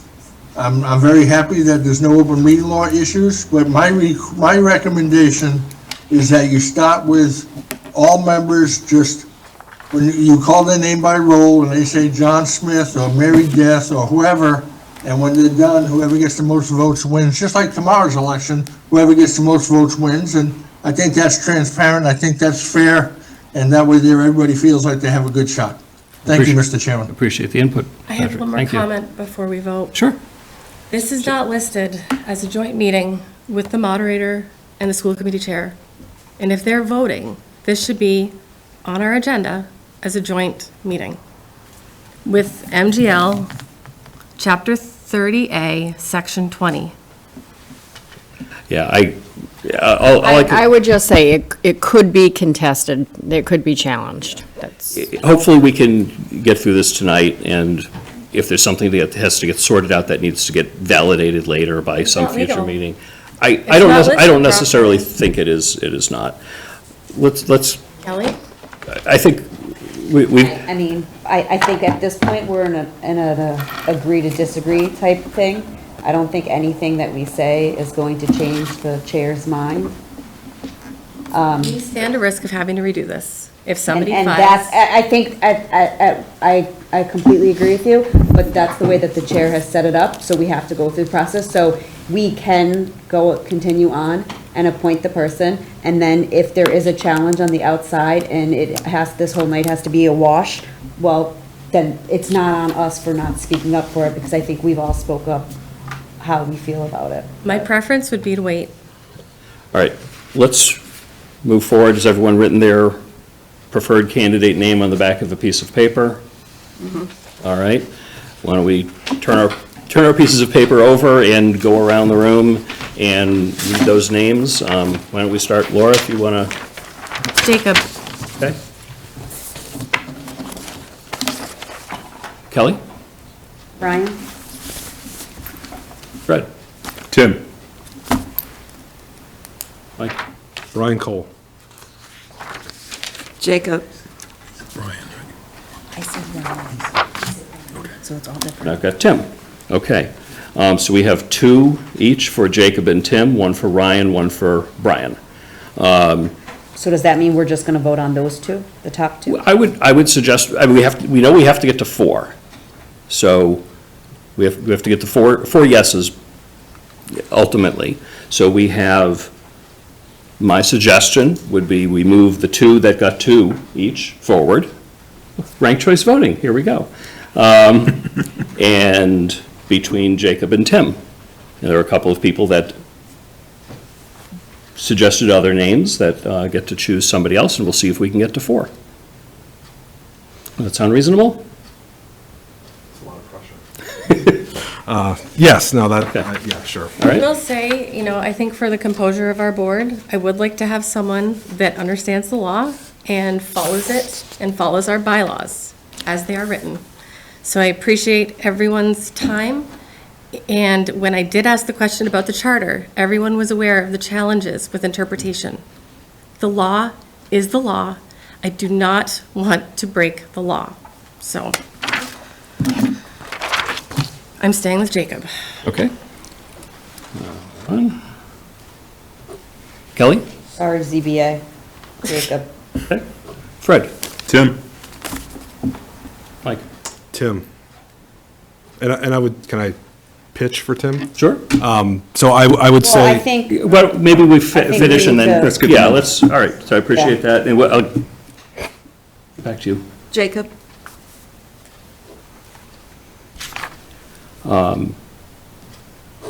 Obviously, I'll retain my earlier with Tim. However, I will say that out of deference to my fellow select board members, I'm seeing 2 in favor of Jacob and 1 in favor of Tim, so we don't end up with a tie and not being able to do anything.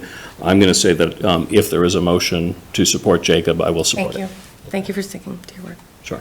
I think it's best to just move on. My goal in this entire thing has been not to choose a particular candidate, but to get this done. I appreciate it. basically saying he'll switch So, his. so I will say that my Jacob, just so we preferred can get is now forward. Jacob. So we have 4 for Jacob, 2 for Tim at this point. Would anyone like to, you had said that you might want to say something about Tim Yeah, or I some mean, other I would candidate? just put a premium again on experience. It is a 1-year appointment. Somebody who has prior select board experience, prior appropriations experience. Given the feedback from town meeting on the budget, I think having somebody from appropriations come onto the select board as well, who's been on the select board, who's on appropriations, I think would be, in a way, also saying that we do kind of hear you. That level of discernment when it comes to budgeting and appropriations will be coming onto the board now, on top of somebody from financial planning who will looks like be elected to the board. So both of those types of expertise coming on, I think would go to, the biggest thing we're hearing from the people out there is not is Mitch going to vote on the next person and how's it going to work? They're pissed that their taxes went up 10%. So I think that goes a long way to saying we hear you, is having those people come on the board. And that's all I'll say. Great, thank you.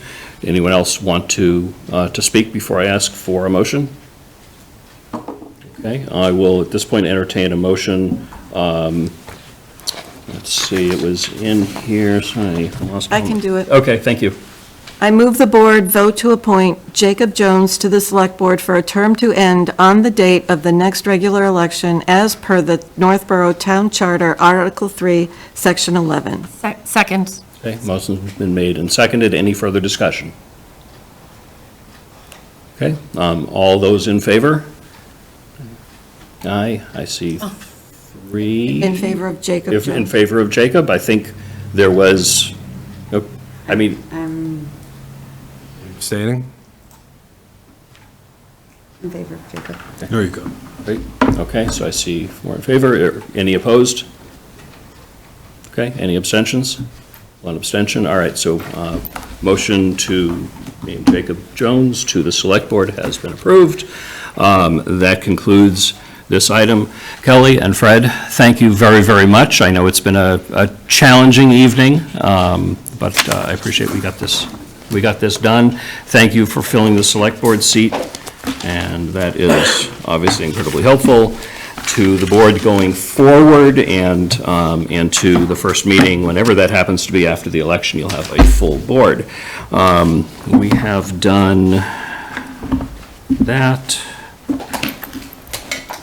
We talked about the additional meetings, we've done the review, we've done my Cartesian, we have reports.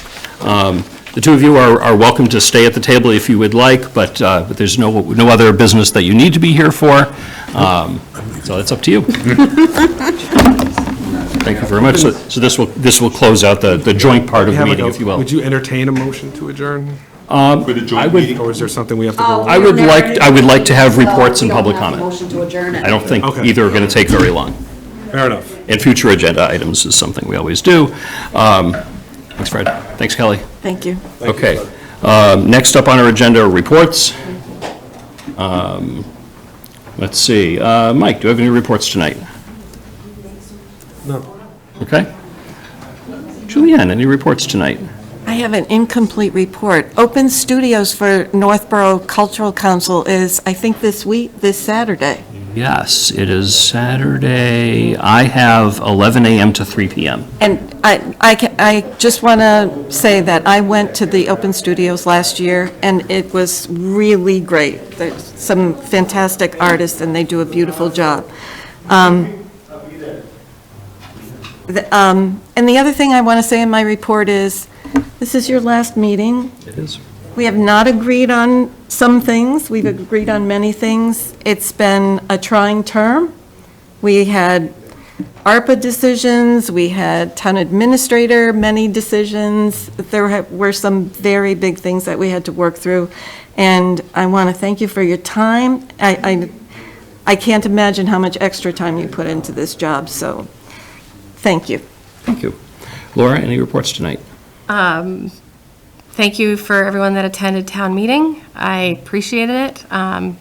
There's a Northborough Cultural Council art exhibit downstairs for mental health awareness with lots of resources, so if you need them, be sure to stop by. Don't forget to vote tomorrow at Melican, and I just wanted to say thank you.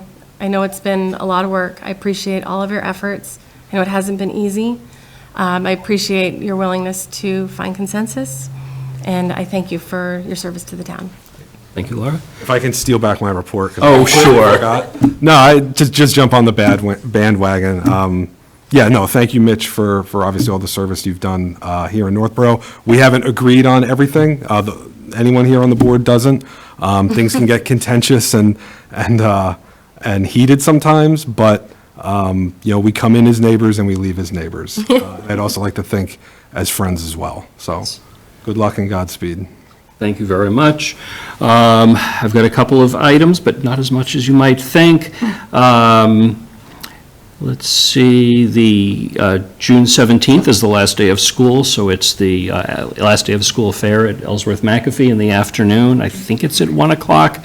That is always a fun event that started right after COVID was wrapping up, and I'm very happy that it is continuing, that it's become sort of a regular thing. That is something the kids love. It is something that all of the organizations and departments that participate in that absolutely enjoy and get a lot of value out of, and I would encourage grown-ups, whether you have kids there or not, go, because it's a good opportunity to meet staff from the health department, from the library, from the senior center, and some of the other groups in town. Rotary usually has a table and things like that. It's a lot of fun, and cross your fingers that we have good weather that day. The Fire Station Building Committee will have its groundbreaking a week from Wednesday, the 21st of May at 3 p.m. So as I think everybody in here knows, we've signed the contract. Obviously, there has been some land clearing taking place, that the trees are down. They'll be digging into that hill seemingly any minute now. That is very exciting. This would be the time that if I was a couple of the prior members, I would read poetry or something like that. I have no poem to offer. I have nothing specific to say that this is my last meeting. I have absolutely loved every second of serving on the select board for the town of Northborough. As I think everybody knows, I love town government. I will always be in some way, shape, or form involved in town government. It was a surprise to me that I ran 3 years ago. It was a surprise to me that I was elected. It was a surprise to me that I ended up being elected chair for 3 years in a row. It was a surprise to me that we had to do 2 town administrator searches, or really 3 if you count the first one, took 2 rounds. I think we've ended up in a very good place, and I hope this board does not have to do a town administrator search for a long, long time, because I can tell you from the point of view of a chair, it's so much work. And I know how draining it is on staff, and I want to particularly mention the staff. That one thing that I have gotten to know very well in being both on the board and as its chair, we have tremendously qualified and talented and really kind and wonderful people that work for the town. I obviously know more of the municipal staff than the school staff, but I've gotten to know a lot of the folks on the school side also. It's a really good group of people. You're very lucky, of course, as I know you know, that, Yes. that you have walked into a situation where you've got some really good people. Absolutely. That is something that I hope can be preserved. My biggest worry into next year is, the budget situation, and I worry that it will be too easy to cut services, to cut people. And I hope that this board and the other financial boards give serious consideration to recognize that people are in Northborough for the quality of life, for the quality of services, and they find some way to preserve that. I won't be a formal part of that discussion. I'll be probably part of it at town meeting and everything else. But that's that, and I think that ends my report.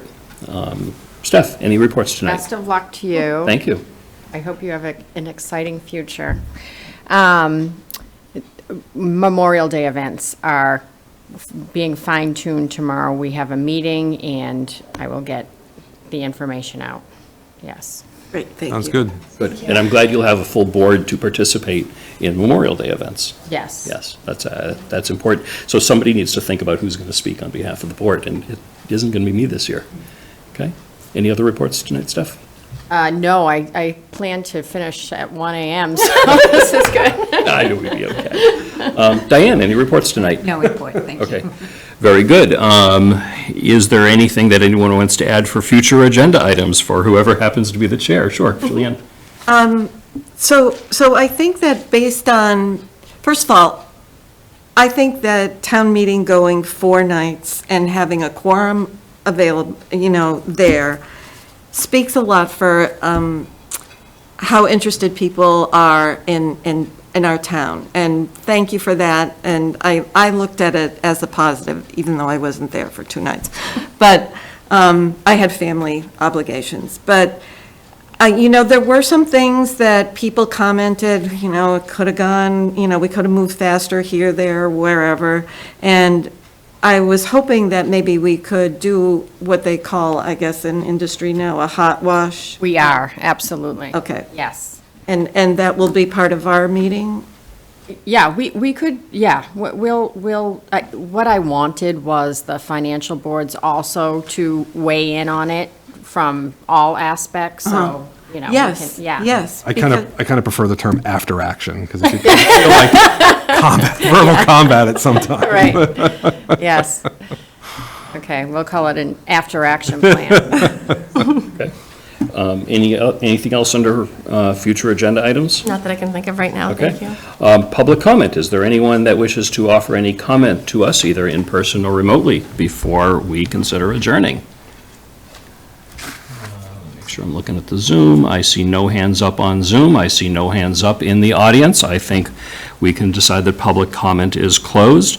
Is there any other business that comes before the board tonight? Congratulations, Jacob. Congratulations. Thank you. Yep.